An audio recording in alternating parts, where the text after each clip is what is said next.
അമ്മേ പരിശുദ്ധ അമ്മേ, അമ്മേ പരിശുദ്ധമേ, ദൈവമാതാവേ, കൃപാസനത്തിലൂടെ ഞങ്ങൾക്കും ഞങ്ങളുടെ ദേശത്തിനും അമ്മ മധ്യസ്ഥം തേടിത്തന്ന എല്ലാ അനുഗ്രഹങ്ങൾക്കും കൃപകൾക്കും ഞങ്ങളിപ്പോൾ ഹൃദയം നിറഞ്ഞ നന്ദി പറയുന്നു.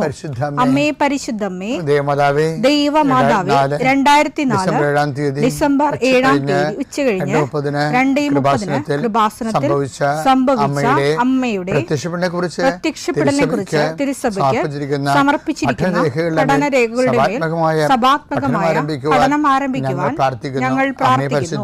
അമ്മേ പരിശുദ്ധമേ, ഭൂസ്വർലോകങ്ങളുടെ രാജ്ഞിയായ അങ്ങേയ്ക്ക് ഭൗമസംരക്ഷണത്തിനായി പ്രപഞ്ചപ്രകൃതിയെ തന്നെ തിരുസഭ പ്രതിഷ്ഠിക്കുവാൻ ഈ പ്രത്യക്ഷീകരണം വഴി ഇടയാക്കണമേ. പരിശുദ്ധമേ, ജപമാല മാതാവേ, സകല കൃപാസനം പ്രാർത്ഥനയോടും ചേർത്ത് ഞങ്ങളിപ്പോൾ പ്രാർത്ഥിക്കുന്ന ഈ കുടുംബത്തിന്റെ പ്രത്യേക നിയോഗം പറ മക്കളെ.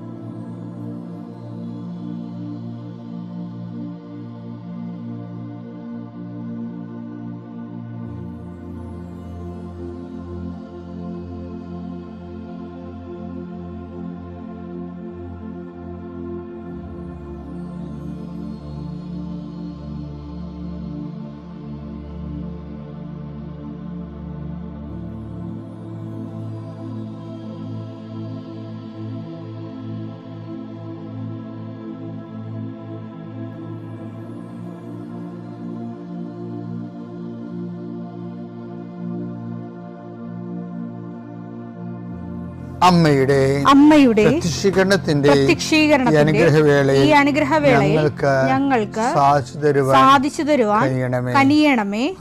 ആമേൻ. വിശ്വാസ പ്രമാണം. സർവശക്തനായ പിതാവും ആകാശത്തിന്റെയും ഭൂമിയുടെയും സൃഷ്ടാവുമായ ദൈവത്തിൽ ഞാൻ വിശ്വസിക്കുന്നു. അവിടുത്തെ ഏകപുത്രനും ഞങ്ങളുടെ കർത്താവുമായ ഈശോമിശിഹായിലും ഞാൻ വിശ്വസിക്കുന്നു.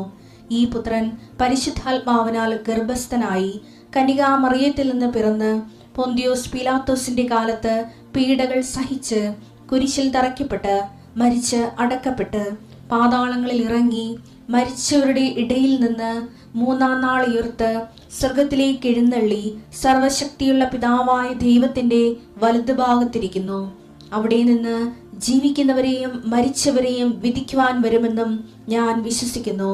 പരിശുദ്ധാത്മാവിലും ഞാൻ വിശ്വസിക്കുന്നു. വിശുദ്ധ കത്തോലിക്കാ സഭയിലും പുണ്യവാന്മാരുടെ ഐക്യത്തിലും പാപങ്ങളുടെ മോചനത്തിലും ശരീരത്തിന്റെ ഉയർപ്പിലും നിത്യമായ ജീവിതത്തിലും ഞാൻ വിശ്വസിക്കുന്നു. ആമേൻ. സ്വർഗ്ഗസ്ഥനായ ഞങ്ങളുടെ പിതാവേ, അങ്ങയുടെ നാമം പൂജിതമാകണമേ. അങ്ങയുടെ രാജ്യം വരണമേ. അങ്ങയുടെ തിരുമനസ് സ്വർഗത്തിലെ പോലെ ഭൂമിയിലും ആകണമേ. അന്നു വേണ്ടുന്ന ആഹാരം ഇന്ന് ഞങ്ങൾക്ക് തരണമേ. ഞങ്ങളോട് തെറ്റ് ചെയ്യുന്നവരോട് ഞങ്ങൾ ക്ഷമിക്കുന്നത് പോലെ ഞങ്ങളുടെ തെറ്റുകൾ ഞങ്ങളോടും ക്ഷമിക്കണമേ. ഞങ്ങളെ പ്രലോഭനത്തിൽ ഉൾപ്പെടുത്തരുതേ, തിന്മയിൽ ഞങ്ങൾ രക്ഷിക്കണമേ. ആമേൻ. നന്മ നിറഞ്ഞ മറിയമേ, സ്വസ്തി. കർത്താവ് അങ്ങയുടെ കൂടെ സ്ത്രീകളിൽ അങ്ങ് അനുഗ്രഹിക്കപ്പെട്ടവളാകുന്നു. അങ്ങയുടെ ഉദരത്തിൻ ഫലമായി ഈശോ അനുഗ്രഹിക്കപ്പെട്ടവനാകുന്നു. പരിശുദ്ധ മറിയമേ, തമ്പുരാന്റെ അമ്മേ, പാപികളായ ഞങ്ങൾക്ക് വേണ്ടി ഇപ്പോഴും ഞങ്ങളുടെ മരണസമയത്തും തമ്പുരാനോട് അപേക്ഷിക്കണമേ. ആമേൻ. കർത്താവേ, നിന്റെ ഉന്നതമായ നാമത്തിന് സ്വസ്ഥം ചെയ്യും. കർത്താവേ, നിന്റെ വിശുദ്ധ പൗരോഹിത്യത്തെ മഹത്വപ്പെടുത്തണമേ. കർത്താവേ, സഭയിലുള്ള സാന്നിധ്യം പ്രകടമാക്കണമേ. ഈശോയെ, ഈ ആഴ്ചയിലെ അങ്ങയുടെ കാരുണ്യം കണ്ണുനീരോടെ ആഗ്രഹിക്കുന്നുണ്ട്. ഈശോയെ, മുട്ടിന് താഴേക്ക്, കാൽമുട്ടിന് താഴേക്ക്, തുടയിലേക്ക് നീര് പൊങ്ങിക്കിടക്കണ കണ്ട കർത്താവ് വ്യത്യസ്ത സ്പർശിക്കും. ജോലി സംബന്ധമായ യാത്ര ചെയ്യുന്നവർ യാത്ര മുടങ്ങിപ്പോരുണ്ട്. ഈശോയെ, കാലുകൾ ഉദച്ചും വാഹന അപകടത്തിലും മരത്തിൽ നിന്ന് വീണും പലരും ഈ ദിവസങ്ങളിൽ അവരുടെ ഫോട്ടോയും കൂടെ എൻ്റെ അടുത്ത് വന്ന് അവരെല്ലാം ഞാനിപ്പോൾ ഓർത്ത് പ്രാർത്ഥിക്കണം. ഈശോയെ, ഈശോ, നിന്റെ തിരുമുറുമ്പാർന്ന വലതുകരം, ആണിപ്പടുതാർന്ന അത്ഭുതകരം കിടപ്പ് രോഗികളുടെ മേൽ നീ നീട്ടണമെന്ന് പ്രാർത്ഥിക്കും. ഈ പോകുന്നിടത്തെല്ലാം നിന്റെ കൂടെ ഞാനുണ്ടാകുന്ന നല്ല ചില കർത്താവേ, നിന്റെ ചൈതന്യം അവരേക്ക് ആവശിക്കുകയും എൻ്റെ പ്രാർത്ഥനയിൽ ആശ്രയിച്ചിരുന്ന് പ്രാർത്ഥിക്കുമ്പോൾ എൻ്റെ കാര്യം അച്ഛൻ പറഞ്ഞില്ലല്ലോ എന്ന് ഓർത്ത് ഇപ്പം സങ്കടപ്പെടുന്നവരെ അവർ മനസ്സിൽ വിചാരിക്കുന്ന കാര്യത്തിൻ്റെ മേലെ മാതാവിൻ്റെ മധ്യസ്ഥത്തിൽ യേശു നാമത്തിലെ വിടുതൽ ലഭിക്കട്ടെ. പിതാവും പുത്രനും പരിശുദ്ധാത്മാവിൽ നീക്കുവാമേ. ഇവിടെ ഞാൻ ആദ്യമായിട്ട് ക്ലാസ് എടുക്കുന്നത്, സെമിനാറിന് ക്ലാസ് എടുക്കുന്നത് 1984, അന്ന് അച്ഛനായിട്ടില്ല, ബ്രദറാണ്. അപ്പോൾ എൻ്റെ ഇടവകയിൽ വികാരി ഫാദർ രാജൻ മേനംകാട്ടെന്നും പറഞ്ഞൊരു അച്ഛനുണ്ടായിരുന്നു. അച്ഛൻ ഈ ലിറ്റിൽ വേ അസോസിയേഷൻ്റെ സംഘടനയുടെ ഡയസിഷൻ ഡയറക്ടറാണ്. അപ്പോൾ ലിറ്റിൽ വേ അസോസിയേഷൻ എന്ന് പറഞ്ഞാൽ കൊച്ചുറേസ്യയുടെ കുറുക്ക് വഴികൾ, ചെറിയ വഴികളിലൂടെ സുവിശേഷ കൈമാറ്റവും ക്രിസ്തുവിനെ കൊടുക്കുക, അങ്ങനെയുള്ള സുവിശേഷയുടെ ആത്മീയതയിൽ അധിഷ്ഠാനപ്പെട്ടവരാണ് ആരാണ് ലിറ്റിൽ വേ എന്ന് പറയുന്നത്. അപ്പോൾ അവർക്ക് ഇങ്ങനെ മാസം മാസം ക്ലാസ്സുകളൊക്കെ ഉണ്ടാകും. ഒരു ദിവസം സെമിനാരിൽ നിന്ന് വന്നപ്പോൾ ഈ രാജനച്ഛനോട് പറഞ്ഞു, എടാ ജോസ്പേ ഒരു സെമിനാർ നോക്കണം എന്ന് ചോദിക്കും. പുള്ളി ഭയങ്കര സ്നേഹത്തോടെ ഭയങ്കര സ്പീഡോടെ പറയുന്ന കൊച്ചു സ്റ്റൈൽ വർത്തമാനക്കാരനാണ്. അപ്പോൾ ഞാൻ പറഞ്ഞു ഞാൻ വരാച്ചാന്ന് പറഞ്ഞു. അപ്പം ഞാൻ ഈ സെമിനാരിൽ പഠിക്കണ കാലമല്ലേ, അപ്പം ഈ യൂത്തിനോട് എന്നാ പറയാനാ. അപ്പം അന്ന് ഒരു വാർത്ത വന്ന് 84 പത്രത്തിൽ മണിപ്പൂർ മുഖ്യൻ വെടിയേറ്റ് മരിച്ചു. അപ്പോൾ അക്കാലങ്ങളിലും ഇക്കാലങ്ങളിലും മണിപ്പൂർ എപ്പോഴും ആൾക്കാർ തമ്മിൽ വെടി വെക്കുന്ന സ്ഥലമാണ്. ഈ മണിപ്പൂർ ഇപ്പം തുടങ്ങിയൊന്നുമല്ലേ, എത്രയോ വർഷമായിട്ടാണ് ആ സംഭവം ഈ ഓരോരോ ഗോത്രക്കാർ തമ്മിൽ വെടിവെക്കണത്. ആരും പരിക്കാൻ അനുവദിക്കത്തില്ല. അപ്പം ഞാൻ ആ പത്രം നോക്കിയപ്പോൾ ആ പത്രത്തിൻ്റെ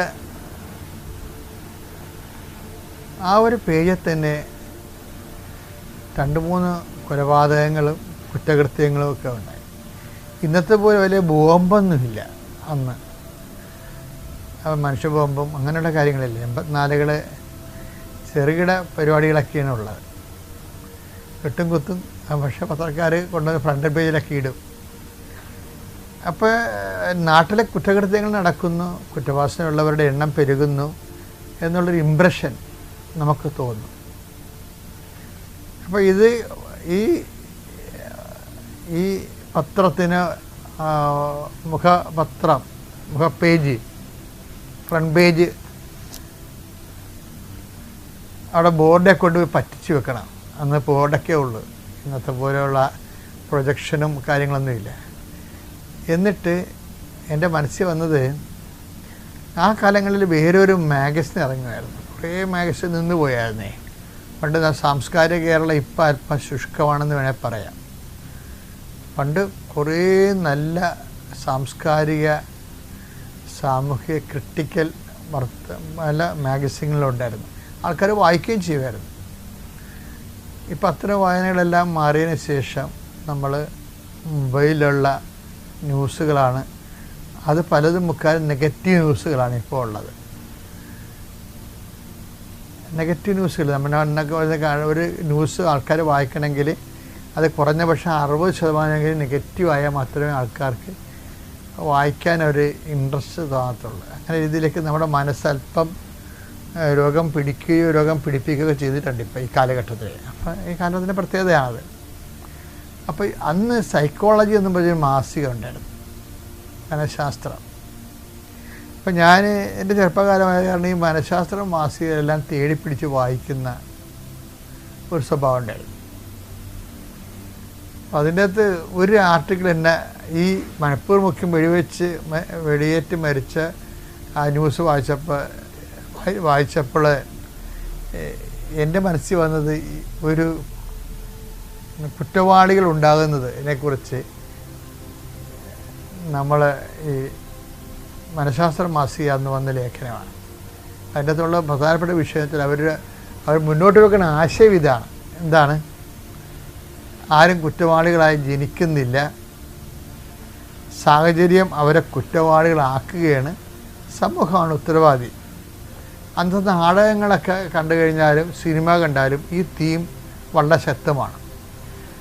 അതിനെ സപ്പോർട്ട് ചെയ്യാൻ വേണ്ടി ആണ് ഈ മാസികകളും ആ രീതിയിലാണ് ചിന്തിക്കുന്നത്. അതായത് ആരും കുറ്റവാളികളായിട്ട് ജനിക്കുന്നില്ല, മനുഷ്യൻ സാഹചര്യം അവരെ കുറ്റവാളികളാക്കുകയാണ്, അല്ലെങ്കിൽ കുറ്റവാളികൾ ആക്കപ്പെടുകയാണ് ചെയ്യണമെന്നുള്ള ഒരു സ്റ്റേറ്റ്മെൻറ്റ്. അത് വിത്ത് നറേഷൻ നന്നായി ഓടിക്കൊണ്ടിരുന്ന കാലമാണത്. അപ്പോൾ ഞാനും അതിനോടാണ് ചായ്വുണ്ടായിരുന്നത്. കാര്യം ഈ കുറ്റവാളികൾ ആയിട്ട് എല്ലാവരും അമ്മയുടെ ഉദരത്തിൽ നിന്ന് നിഷ്കളങ്കരായിട്ടാണ് ജനിക്കുന്നത്. അപ്പോൾ അതിനൊക്കെ കുറേ സൈക്കോളജിസ്റ്റിൻ്റെ കോട്ടിങ്സൊക്കെ ഉണ്ടാവും, അതൊക്കെ പറയും നമ്മൾ, അതിലേക്ക് നയിക്കണം. എന്നിട്ട് അതാണ് ക്ലാസ്. അപ്പോഴേ ആ ഒരു സ്റ്റാറ്റസിൽ തന്നെയാണ് കുറേ നാളുകൾ ജീവിച്ചത്. കാരണം കുറ്റവാളികളായിട്ട് ആരും ജനിക്കണില്ല, സാഹചര്യവും സമൂഹവും അവരെ കുറ്റവാളികളാക്കുകയാണ്, ആ കുറ്റവാളികളുടെ ഉത്തരവാദിത്വം സമൂഹത്തിൻ്റെതാണ് എന്ന് ഒക്കെ ഉള്ള ഒരു നരേഷനും. പക്ഷേ ഞാൻ ഒരു കാലത്ത് ഈ വേദപുസ്തകം എന്നെ വല്ലാത്ത രീതിയിൽ ഒരു യൂട്ടേൺ എടുപ്പിച്ചു ഈ വിഷയത്തിൽ. വേദപുസ്തകത്തിൻ്റെ ഒരു അനുഭവം എന്ന് പറയുന്നത് സാഹചര്യം ആണ് കുറ്റവാളികളെ സൃഷ്ടിക്കുന്നതെന്ന് പറയുന്ന മനുഷ്യൻ്റെ സാമൂഹ്യമായിട്ടുള്ള ഒരു സമീപനത്തിൻ്റെ അപ്പുറത്ത് അതിന് ആ ഒഴുക്കിനെതിരെ നീന്തണതാണ് വേദപുസ്തകത്തിൻ്റെ പ്രത്യേകത. വേദപുസ്തകം പറയണത് സാഹചര്യം എന്ന് പറയണത് പോലും നമ്മൾ സൃഷ്ടിക്കുന്നതാണെന്നാണ് പറയണത്. സാഹചര്യം മനുഷ്യനെ സൃഷ്ടിക്കുകയല്ല, മനുഷ്യൻ സാഹചര്യത്തെ സൃഷ്ടിക്കുകയാണ്. അത് വല്ലാത്ത ഒരു വെളിപാടാണ്. ഈ പൗലോസിൻ്റെ നിരീക്ഷണമാണത്. സാഹചര്യം മനുഷ്യനെ സൃഷ്ടിക്കുകയല്ല, മനുഷ്യൻ സാഹചര്യത്തെ സൃഷ്ടിക്കുകയാണ്. കാരണം ദൈവം നിറയുന്നൊരു മനുഷ്യൻ, ദൈവം എടുത്ത് ഉപയോഗിക്കുന്നൊരു മനുഷ്യൻ, ദൈവത്തിൻ്റെ ഒരു ടൂളായ മനുഷ്യൻ, അവൻ ദൈവസ്നേഹത്താൽ സാഹചര്യങ്ങളെ സൃഷ്ടിക്കും, അല്ല സൃഷ്ടിക്കണം എന്ന കാഴ്ചപ്പാടാണ് പൗലോസിൻ്റെ വേർപാട് ഈ ഫെയർവെൽ സ്പീച്ചിലുള്ളത്. അത് പൗലോസിൻ്റെ ഫെയർവെൽ സ്പീച്ച് മനോഹരമാണ്. അപ്പം നമുക്ക് ഇന്നും നാളെയൊക്കെ നമ്മൾ പൗലോസിൻ്റെ ഫെയർവെൽ സ്പീച്ചിൻ്റെ ഇടിവെട്ട് സന്ദേശങ്ങളെയാണ് എടുക്കുന്നത്. 2 തിമോത്തി 4:6 ഞാൻ ബലിയായി അർപ്പിക്കപ്പെടേണ്ട സമയം ആസന്നമായിരിക്കുന്നു. ബലിയായി അർപ്പിക്കപ്പെടേണ്ട സമയം ആസന്നമായിരിക്കുന്നു. എന്റെ വേർപാടിന്റെ സമയം സമാഗതമായി. ഞാൻ നന്നായി പൊരുതി എന്റെ ഓട്ടം പൂർത്തിയാക്കി വിശ്വാസം കാത്തു. ഇതിൻ്റെ അകത്ത് വരുന്ന 2 തിമോത്തി 4:2 വായിച്ചേ. വചനം പ്രസംഗിക്കുക. അതാണ് തിമോത്തി കൊടുക്കുന്ന ഫെയർവെൽ ഓപ്ഷനാണ്. അദ്ദേഹം പിരിഞ്ഞു പോവുകയാണ്. പിരിഞ്ഞു പോകുമ്പോൾ പൗലോസ് ഈ തിമോത്തിയസിൻ്റെ പ്രത്യേകം പൗലോസ് ഒരു സൂര്യനായിരുന്നു, അദ്ദേഹം ഒരു ചന്ദ്രനായിരുന്നു. പൗലോസിൻ്റെ വചനങ്ങൾ കേട്ടും പൗലോസിനെ സഹായിച്ചും പൗലോസ് പറയണത് പഠിപ്പിച്ചും ഒക്കെ തിമോത്തി ജീവിക്കുകയായിരുന്നു. ബിഷപ്പായിരുന്നു അദ്ദേഹം. പക്ഷേ സൂര്യനും ചന്ദ്രനും പോലെയുള്ള വ്യത്യാസമുണ്ട്. അപ്പോൾ സൂര്യൻ മറയാൻ നേരത്തെ ചന്ദ്രനോട് പറയുന്ന വർത്തമാനമാണ്, ഞാൻ മറഞ്ഞു എന്ന് വിചാരിച്ചുകൊണ്ട് നീ പ്രകാശിക്കാതിരിക്കരുത്. ഇത് മനോഹരമാണെന്നറിയാമോ? ഞാൻ മറഞ്ഞു എന്ന് വിചാരിച്ചുകൊണ്ട്, പൗലോസ് എന്ന സൂര്യൻ മറഞ്ഞു എന്ന് വിചാരിച്ചുകൊണ്ട് തിമോത്തി എന്ന ചന്ദ്രൻ പ്രകാശിക്കാതിരിക്കരുത്. നീ കർത്താവിൽ നിന്ന് നേരിട്ട് പ്രകാശം സ്വീകരിച്ച് മറ്റൊരു സൂര്യനാകുന്നൊരു സമയമാണിത്. ഫെയർവെല്ലിൽ പറയണതാണത്. വചനം പ്രസംഗിക്കുക. സാഹചര്യങ്ങൾ അനുകൂലമാണെങ്കിലും അല്ലെങ്കിലും ജാഗരൂകതയോടെ വർത്തിക്കുക. ജാഗരൂകതയോടെ വർത്തിക്കണം. പക്ഷേ ഈ വചനം പ്രഘോഷിക്കാൻ സാഹചര്യം അനുകൂലമാക്കാൻ വേണ്ടി കാത്തിരിക്കരുത്.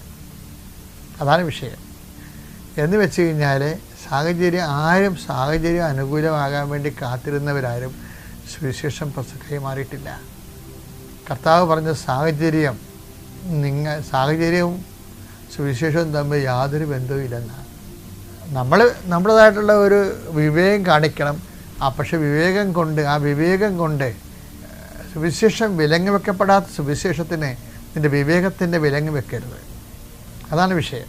എന്ന് വെച്ച് കഴിഞ്ഞാൽ നീ നിൻ്റെ സേഫ് നോക്കിയിട്ട് നീ വചനം ഈ കാലത്ത് പ്രഘോഷിച്ചു കഴിഞ്ഞാൽ നീ ആക്രമിക്കപ്പെടുകയോ അല്ലെങ്കിൽ പലതരത്തിലുള്ള വിഷയത്തിൽ ചെന്ന് ചാടുകയോ ചെയ്യുമെന്ന് പറഞ്ഞു കഴിഞ്ഞിട്ടുണ്ട്.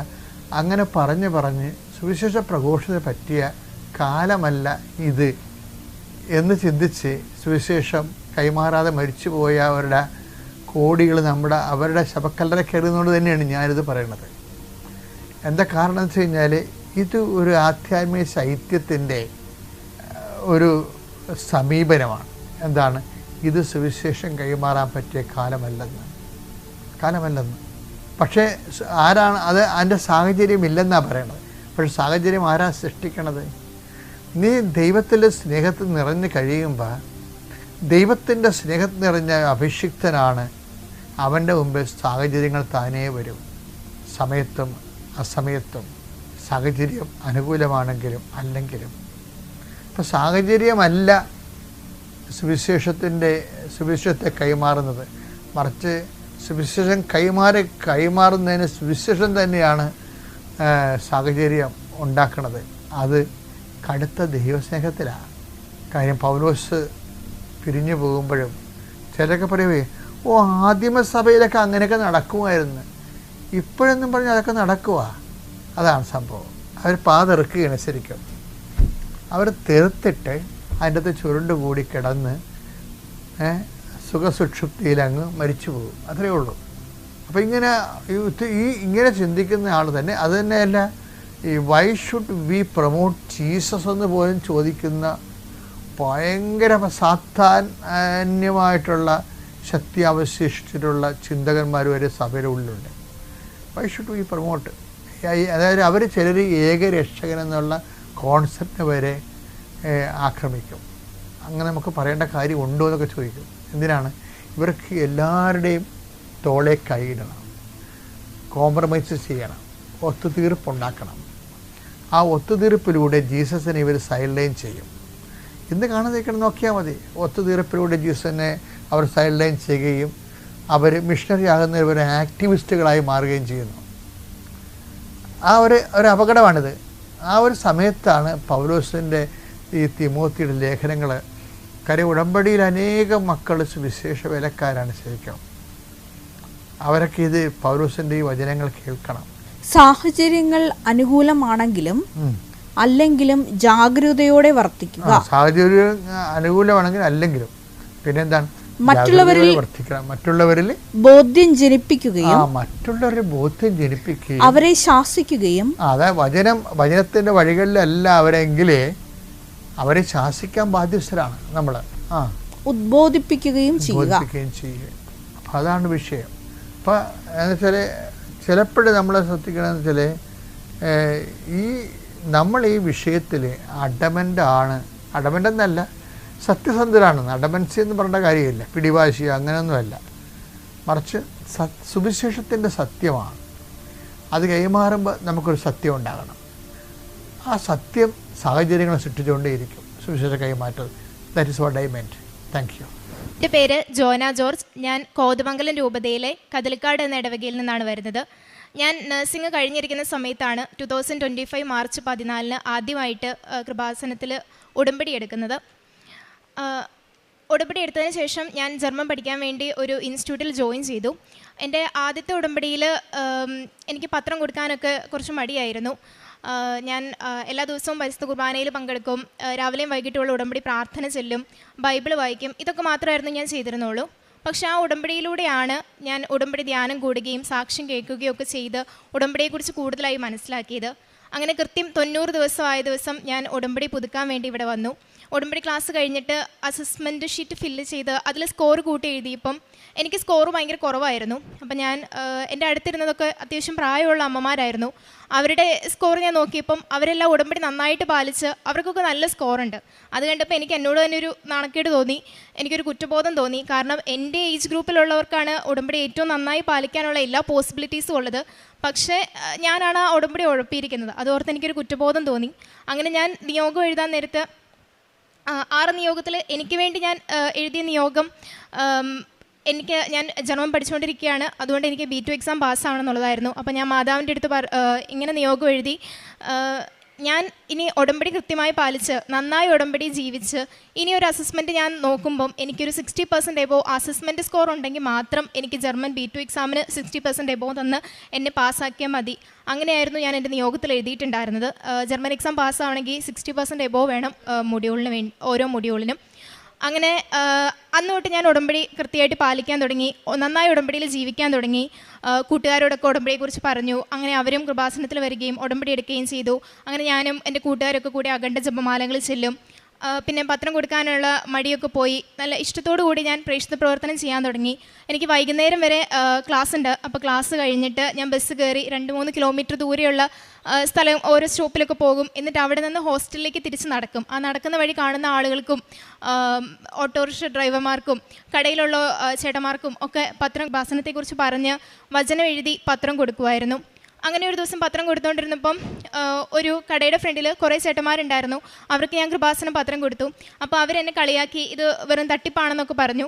അപ്പം ഞാൻ എനിക്ക് അറിയുന്ന കാര്യങ്ങളെല്ലാം കൃപാസനത്തെക്കുറിച്ചും ഉടമ്പടിയെക്കുറിച്ചും അവർക്ക് പറഞ്ഞു കൊടുത്തു. അപ്പം അവരിതെല്ലാം കേട്ടിട്ട് എന്നോട് ചോദിച്ചു, ഓക്കെ ഇതൊക്കെ ഇരിക്കട്ടെ, നിനക്ക് കൃപാസനത്തിൽ വന്ന് ഉടമ്പടി എടുത്തിട്ട് എന്ത് അനുഗ്രഹമാണ് കിട്ടിയെന്ന് ചോദിച്ചു. ആ ഒരു സെക്കൻഡ് ഞാനൊന്ന് സ്റ്റക്കായി പോയി. കാരണം ഞാൻ അത്രയും നാളും എനിക്കെന്ത് അനുഗ്രഹം കിട്ടി അങ്ങനെ ഒരു കാര്യത്തെക്കുറിച്ച് ഞാൻ ചിന്തിച്ചിട്ടുണ്ടായിരുന്നില്ല. ഞാൻ ആകെ എനിക്ക് വേണ്ടി എഴുതിയിരിക്കുന്ന ഒരു നിയോഗം എന്ന് പറഞ്ഞാൽ B2 എക്സാം പാസ്സാവണമെന്നുള്ളതാണ്. ഞാൻ ജർമ്മൻ പഠിച്ചു തുടങ്ങിയിട്ട് 3 മാസം ആകുന്നേ ഉള്ളൂ. അപ്പം സാധാരണ എല്ലാവരും 1 വർഷമൊക്കെ കഴിയുമ്പോഴാണ് എക്സാം അറ്റൻഡ് ചെയ്യുന്നത്. അപ്പോൾ വേറെ നിയോഗങ്ങളൊന്നും ഞാൻ എനിക്ക് വേണ്ടി എഴുതിയിട്ടില്ല. അങ്ങനെ ഒരു കാര്യത്തെക്കുറിച്ച് ഞാൻ എനിക്ക് എന്ത് അനുഗ്രഹം കിട്ടി അങ്ങനെ ഒരു കാര്യത്തെക്കുറിച്ച് ഞാൻ ചിന്തിച്ചിട്ടില്ലായിരുന്നു. അപ്പം ഞാൻ അന്ന് ഹോസ്റ്റലിൽ തിരിച്ചെത്തിയപ്പം എനിക്ക് ഭയങ്കര സങ്കടമായി. ഞാൻ മാതാവിൻ്റെ അടുത്ത് പറഞ്ഞു, ഞാൻ പ്രാർത്ഥിക്കുന്നതിനൊക്കെ കൂടുതൽ മാതാവിനോട് ഇങ്ങനെ സംസാരിക്കുകയാണ് ചെയ്യാറ്. അപ്പോൾ ഞാൻ മാതാവിൻ്റെ അടുത്ത് പറഞ്ഞു, ഇന്നിങ്ങനെ ഒരു ഇൻസിഡൻറ്റ് ഉണ്ടായി, എനിക്ക് ഭയങ്കര സങ്കടമായി. അപ്പം ഈ ഉടമ്പടി തീരുന്നതിന് മുമ്പ് എനിക്ക് കിട്ടിയ ഒരു അനുഗ്രഹം പറഞ്ഞ് എനിക്ക് പത്രം കൊടുക്കാൻ പറ്റണേ മാതാവേന്ന് ഞാൻ മാതാവിനോട് പറഞ്ഞു. അത് കഴിഞ്ഞ് ഞാൻ 2 ദിവസം കഴിഞ്ഞ് ഞാൻ ഈ ഇൻസിഡൻറ്റ് മറന്നുപോയി. പിന്നെയും പഴയ പോലെ തന്നെ പത്രം കൊടുക്കും, എല്ലാ കാര്യങ്ങളും ഞാൻ ചെയ്യുമായിരുന്നു. അങ്ങനെ ഒരു ദിവസം എൻ്റെ കൂടെ പഠിക്കുന്ന എൻ്റെ ഒരു ഫ്രണ്ട് എന്നോട് പറഞ്ഞു, ആ കുട്ടി ഒരു മൊഡ്യൂള് ഗോയിത്തെ എക്സാം ഡേറ്റ് എടുത്തൊന്ന് ജസ്റ്റ് അറ്റൻഡ് ചെയ്ത് നോക്കുന്നുണ്ട് B2 എന്ന് പറഞ്ഞു. അപ്പം ഞാനത് കേട്ടു, വലിയ കാര്യമാക്കി എടുത്തില്ല. കാരണം ഞാൻ B1 സ്റ്റാർട്ട് ചെയ്തിട്ടേ ഉള്ളൂ. ജർമ്മൻ പഠിച്ചു തുടങ്ങിയിട്ട് ഏകദേശം 3 മാസം കഴിഞ്ഞ് 4-ാം മാസം ആകുന്നേ ഉള്ളൂ. പിന്നെ ഞാൻ പഠിച്ചുകൊണ്ടിരുന്നതെന്ന് പറഞ്ഞാൽ OSD എന്ന് പറയുന്ന ഒരു ജർമ്മൻ എക്സാമിന് വേണ്ടിയിട്ടാണ്. A1 A2 എക്സാമൊക്കെ അറ്റൻഡ് ചെയ്തേക്കുന്ന OSD എന്ന് പറഞ്ഞ എക്സാമിന് വേണ്ടിയിട്ടാണ്. B1ൻ്റെ ഇൻസ്റ്റിറ്റ്യൂഷണൽ ലെവൽ പോലും ഞാൻ എക്സാം അറ്റൻഡ് ചെയ്തിട്ടില്ല. അങ്ങനെ എനിക്ക് മെറിറ്റൊന്നുമില്ല, ഞാൻ പഠിച്ചുകൊണ്ടിരിക്കുന്നുള്ളൂ. അപ്പോൾ അതുകൊണ്ട് ഞാൻ പിന്നെ അതുമല്ല ഞാൻ പഠിച്ചുകൊണ്ടിരിക്കുന്ന OSD എന്ന് പറഞ്ഞ എക്സാം ഡിഫിക്കൽട്ട് ആയതുകൊണ്ട് ഇനി OSD വേണോ ടെൽക്ക് വേണോ ഗോയിത്ത് വേണോ എന്നൊക്കെ ചിന്തിച്ചുകൊണ്ടിരിക്കുന്നേ ഉള്ളൂ. അതുകൊണ്ട് ഞാൻ ആ എക്സാം എഴുതുന്നതിനെക്കുറിച്ച് ചിന്തിച്ചേ ഇല്ല. പക്ഷേ ഈ കുട്ടി വീണ്ടും 2 ദിവസം കഴിഞ്ഞ് വീണ്ടും എന്നോട് വന്ന് പറഞ്ഞു, ഞാൻ ഗോയിത്ത എന്ന് പറയുന്ന എക്സാമിന് വേണ്ടിയിട്ട് ഡേറ്റ് എടുക്കാൻ മെയിൽ അയക്കാൻ പോവാണ്, നീ കൊടുക്കുന്നുണ്ടെങ്കിൽ വെറുതെ ഒന്ന് കൊടുത്ത് നോക്കിക്കോളെന്ന് പറഞ്ഞു. അപ്പോൾ എനിക്ക് തോന്നി എന്നാൽ ഞാനും ഒരു മെയിൽ അയച്ചിട്ടേക്കാമെന്ന് തോന്നി. അങ്ങനെ ട്രിവാൻഡ്രം കൊച്ചി ഗോയിത്തെ എക്സാമിന് വേണ്ടി ഞാൻ 2 മൊഡ്യൂള് റീഡിങ്ങും ലിസണിങ്ങിനും വേണ്ടി മെയിൽ അയച്ചു. എൻ്റെ കൂടെ മെയിൽ അയച്ച എല്ലാവർക്കും റിപ്ലൈ മെയിൽ കിട്ടി, ഡേറ്റ് അസൈൻ ചെയ്ത് കിട്ടി. പക്ഷേ എനിക്ക് മാത്രം കിട്ടിയില്ല. അപ്പം ഞാൻ ഒരു ഏജൻറ്റ് വഴി അതേ ദിവസം തന്നെ എനിക്ക് ബാംഗ്ലൂർ ഈ 2 മൊഡ്യൂൾ എഴുതാൻ വേണ്ടി ഡേറ്റ് കിട്ടി. അങ്ങനെ ഞാൻ എക്സാം എഴുതാൻ പോയി. ആ ഒരു സമയത്ത് ഞാൻ B1 സ്റ്റാർട്ട് ചെയ്ത് ഡേറ്റ് എടുത്ത ടൈമിൽ ഞാൻ എൻ്റെ ഇൻസ്റ്റിറ്റ്യൂട്ടിൽ നിന്ന് ജർമ്മൻ ഡ്രോപ്പ് ചെയ്തായിരുന്നു. കാരണം അവിടെ OSD ആയിരുന്നു പഠിപ്പിക്കുന്നത്, ഞാൻ ഗോയത്തെയാണ് എക്സാമിന് ഡേറ്റ് എടുത്തേക്കുന്നത്. അതുകൊണ്ട് ഞാൻ അവിടെ നിന്ന് ഡ്രോപ്പ് ചെയ്തിറങ്ങി. പിന്നെ സ്വന്തമായിട്ടാണ് പ്രിപ്പറേഷൻ നടത്തിയത് മുഴുവനും B2 എക്സാമിന് വേണ്ടിയിട്ട്. അങ്ങനെ ഞാൻ എക്സാം അറ്റൻഡ് ചെയ്യാൻ പോയി. എക്സാം അറ്റൻഡ് കയറുന്നതിന് മുമ്പ് ഞാൻ ഒരു ബൈബിൾ തുറന്ന് വചനം എടുത്തപ്പോൾ എനിക്ക് കിട്ടിയത് മർക്കോസിൻ്റെ സുവിശേഷം 4-ാം അധ്യായം 24-ാം വാക്യമായിരുന്നു. അതിപ്രകാരമാണ്, നിങ്ങൾ അളക്കുന്ന അളവ് കൊണ്ട് തന്നെ നിങ്ങൾക്കും അളന്ന് കിട്ടും, കൂടുതൽ ലഭിക്കും. അപ്പോൾ എനിക്ക് നല്ല കോൺഫിഡൻസ് ആയി. കാരണം ഞാൻ തമ്പുരാനടുത്ത് പറഞ്ഞതും അതുതന്നെയാണ്, ഞാൻ എങ്ങനെ ഉടമ്പടി ജീവിക്കുന്നു ആ സ്കോർ തന്നാൽ മതി എനിക്കെൻ്റെ എക്സാമിന് മാർക്കായിട്ട്. അതാണ് ഞാൻ പറഞ്ഞിട്ടുണ്ടായിരുന്നത്. അങ്ങനെ ഞാൻ ബാംഗ്ലൂർ എക്സാം അറ്റൻഡ് ചെയ്തു. 3 ദിവസം കഴിഞ്ഞ് റിസൾട്ട് വന്നു. എനിക്കെൻ്റെ റീഡിങ്ങിന് 83 മാർക്കും ലിസണിങ്ങിന് 73 മാർക്കും തന്ന് മാതാവ് എന്നെ അനുഗ്രഹിച്ചു. അപ്പോൾ ഈ റിസൾട്ട് എനിക്ക് വരുന്നത് ഞാൻ ഈ പറഞ്ഞ ഉടമ്പടി 90 ദിവസം തികയാൻ ഒരാഴ്ച ബാക്കി നിൽക്കുമ്പോഴാണ് എൻ്റെ റിസൾട്ട് വരുന്നത്. അപ്പം ഞാൻ അന്ന് മാതാവിൻ്റെ അടുത്ത് സങ്കടം പറഞ്ഞ കാര്യം ഞാൻ മറന്നുപോയായിരുന്നു. എനിക്ക് ഈ ഉടമ്പടി തീരും മുമ്പ് ഒരു അനുഗ്രഹം കിട്ടണമെന്ന് ഞാൻ മാതാവിനോട് പറഞ്ഞത് ഞാൻ മറന്നുപോയി. പക്ഷെ മാതാവ് അത് ഓർത്തിരുന്ന് എനിക്കത് അങ്ങനെ തന്നെ സാധിച്ചു തന്നു. അത് കഴിഞ്ഞ് ഞാൻ ഫസ്റ്റ് പറഞ്ഞായിരുന്നു എനിക്ക് ട്രിവാൻഡ്രം കൊച്ചി ഡേറ്റ് കിട്ടിയില്ലായിരുന്നു. അപ്പോഴാണ് എനിക്കപ്പോൾ വലിയ കാര്യമായിട്ട് ഇതിനെക്കുറിച്ച് ഐഡിയ ഇല്ലായിരുന്നു. പിന്നെയാണ് എനിക്ക് മനസ്സിലാവുന്നത് ട്രിവാൻഡ്രം കൊച്ചി എക്സാം എഴുതിയിട്ടുണ്ടെങ്കിൽ 45 ദിവസം എടുക്കും റിസൾട്ട് വരാൻ വേണ്ടി. ബാംഗ്ലൂർ എഴുതിയതുകൊണ്ടാണ് എനിക്ക് 3 ദിവസം കൊണ്ട് റിസൾട്ട് വന്നത്. അപ്പോൾ ഞാൻ ട്രിവാൻഡ്രം കൊച്ചി എനിക്ക് ഡേറ്റ് കിട്ടി, ഞാൻ അവിടെയായിരുന്നു എക്സാം എഴുതുന്നതെങ്കിൽ ആ ഉടമ്പടി തീരും മുമ്പ് എനിക്ക് എൻ്റെ റിസൾട്ട് വരില്ലായിരുന്നു. അവിടെയും മാതാവ് എനിക്ക് വേണ്ടി ഞാൻ കണ്ട പ്ലാനിനേക്കാൾ ഒരു ബെറ്റർ പ്ലാൻ കണ്ട് അങ്ങനെ B1 പഠിച്ചുകൊണ്ടിരുന്ന എനിക്ക് B2ൻ്റെ 2 മൊഡ്യൂള് പാസ്സാക്കി തന്നു. അത് കഴിഞ്ഞ് പിറ്റേ മാസത്തേക്ക് ഞാൻ വീണ്ടും എൻ്റെ റൈറ്റിംഗ് മൊഡ്യൂളിന് വേണ്ടിയിട്ട് ഡേറ്റ് എടുത്തു. അതും ബാംഗ്ലൂർ തന്നെയായിരുന്നു എടുത്തത്. ആ ഒരു ടൈമിൽ ഞാൻ ആദ്യം കാണിച്ചത്ര ആത്മാർത്ഥമായിട്ട് എനിക്ക് ഉടമ്പടി നിൽക്കാൻ കഴിഞ്ഞില്ല. ഞാൻ എൻ്റെ കഴിവിനാണ് കുറച്ചുകൂടി പ്രാധാന്യം കൊടുത്തത്. ഞാൻ പഠിക്കുന്ന കാര്യങ്ങൾക്കൊക്കെയാണ് ഇമ്പോർട്ടൻസ് കൊടുത്തത്. അങ്ങനെ അതും സെൽഫായിട്ടാണ് പ്രിപ്പറേഷൻ ചെയ്തത്. ഒരു പ്രിപ്പറേഷൻ ക്ലാസ്സോ ഒന്നിനും പോയില്ല. അങ്ങനെ പഠിച്ചുകൊണ്ടിരുന്നു. എക്സാമിൻ്റെ ഡേറ്റ് എടുത്തു. ആ ഒരു ടൈമിൽ ഞാൻ മനസ്സിലാക്കി ഞാൻ പകുതി ടോപ്പിക്ക് പോലും കവർ ചെയ്തിട്ടില്ല. അപ്പോൾ എനിക്ക് ടെൻഷനായി. ഞാനൊരു പേപ്പർ എടുത്തു. എനിക്ക് ഏറ്റവും ഞാൻ കോൺഫിഡൻ്റ് ആണ് എനിക്കറിയാവുന്ന ഒരു ടോപ്പിക്ക് ഞാനതിൽ ടോപ്പിക്കിൻ്റെ പേര് ഞാൻ അതിലെഴുതി. അപ്പം എനിക്ക് തോന്നി ഇത്രയും ടോപ്പിക്സ് ഉണ്ട്, അതിലൊരു ടോപ്പിക്ക് മാത്രം എഴുതിയിട്ട് മാതാവ് ഇത് വരണേന്ന് ചോദിച്ചാൽ മോശമാവുമല്ലോ എന്ന് വിചാരിച്ച് ഒരു 2-3 ടോപ്പിക്കോടെ, വലിയ കാര്യമായിട്ട് എനിക്കറിയില്ല എങ്കിലും അത് തന്നില്ലെങ്കിൽ ഇതെങ്കിലും തരണേ മാതാവേ എന്ന് വിചാരിച്ച് ഞാൻ 2-3 ടോപ്പിക്കോടെ അതിൽ ആഡ് ചെയ്ത് എഴുതി. ഗോയിത്തെ എക്സാം റൈറ്റിംഗിന് 2 പാർട്ടാണുള്ളത്. ഒന്നൊരു ബ്ലോഗ് എഴുതാനും രണ്ടാമത്തെ പാർട്ടിൽ ഒരു ലെറ്റർ എഴുതാനുമാണുള്ളത്. അപ്പം ഞാൻ ഈ കൊടുത്ത ടോപ്പിക്ക് ഞാൻ ഭയങ്കര കോൺഫിഡൻ്റ് ആണെന്ന് പറഞ്ഞ് മാതാവിൻ്റെ അടുത്ത് എഴുതി കൊടുത്ത ടോപ്പിക്ക് ബ്ലോഗ് എഴുതുന്ന ടോപ്പിക്ക് മാത്രമായിരുന്നു. അതിൻ്റെ ലെറ്റർ പാർട്ട് ഞാൻ എഴുതി കൊടുത്തിട്ടില്ലായിരുന്നു. അതിൻ്റെ ലെറ്ററിന് വരുന്ന ടോപ്പിക്ക് ഞാൻ എഴുതിയിട്ടില്ലായിരുന്നു. അത് ഞാൻ പഠിച്ചിട്ടുമില്ലായിരുന്നു. പക്ഷേ അത് മാതാവ് 2 ദിവസത്തിനുള്ളിൽ ഞാനിങ്ങനെ ഒരു സ്വപ്നം കാണുവാണ് ഞാനൊരു ലെറ്റർ എഴുതിക്കൊണ്ടിരിക്കുന്നത്. അപ്പം ഞാൻ ഈ ലെറ്റർ എഴുതിക്കൊണ്ടിരിക്കുന്ന ടോപ്പിക്ക് ഞാൻ ആ പേപ്പറിലേക്ക് ഞാൻ വീണ്ടും ആ ടോപ്പിക്കോട് ഞാൻ ആഡ് ചെയ്ത് വെച്ചു. എന്തായാലും ഞാൻ സ്വപ്നം കണ്ടതാണല്ലോ എന്നോർത്തിട്ട് ഞാൻ ആ ടോപ്പിക്കോട് ആഡ് ചെയ്ത് വെച്ച് ആ ടോപ്പിക്കും പഠിച്ചു. അപ്പം ഈ പേപ്പർ ഞാൻ എല്ലാ ദിവസവും രാവിലെയും വൈകിട്ടും പ്രാർത്ഥിക്കുമ്പം വിശ്വാസ പ്രമാണം ചൊല്ലി ഉടമ്പടി തൈലവും ഉടമ്പടി ഉപ്പും പുരട്ടി പ്രാർത്ഥിക്കുമായിരുന്നു ഈ ടോപ്പിക്സ് വരാൻ വേണ്ടിയിട്ട്. അങ്ങനെ ഞാൻ എക്സാം അറ്റൻഡ് ചെയ്യാൻ പോയി. ബാംഗ്ലൂരായിരുന്നു എക്സാം.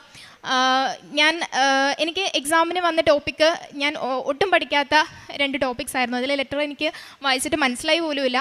അപ്പോൾ എനിക്ക് ഭയങ്കര സങ്കടമായി. അങ്ങനെ റിസൾട്ട് വന്നപ്പോൾ എനിക്ക് 56 മാർക്കാണുള്ളത്. 60 മാർക്ക് വേണം പാസ്സാവാൻ. എനിക്ക് സങ്കടമായി. പക്ഷെ അപ്പം എനിക്കൊരു കാര്യം മനസ്സിലായി.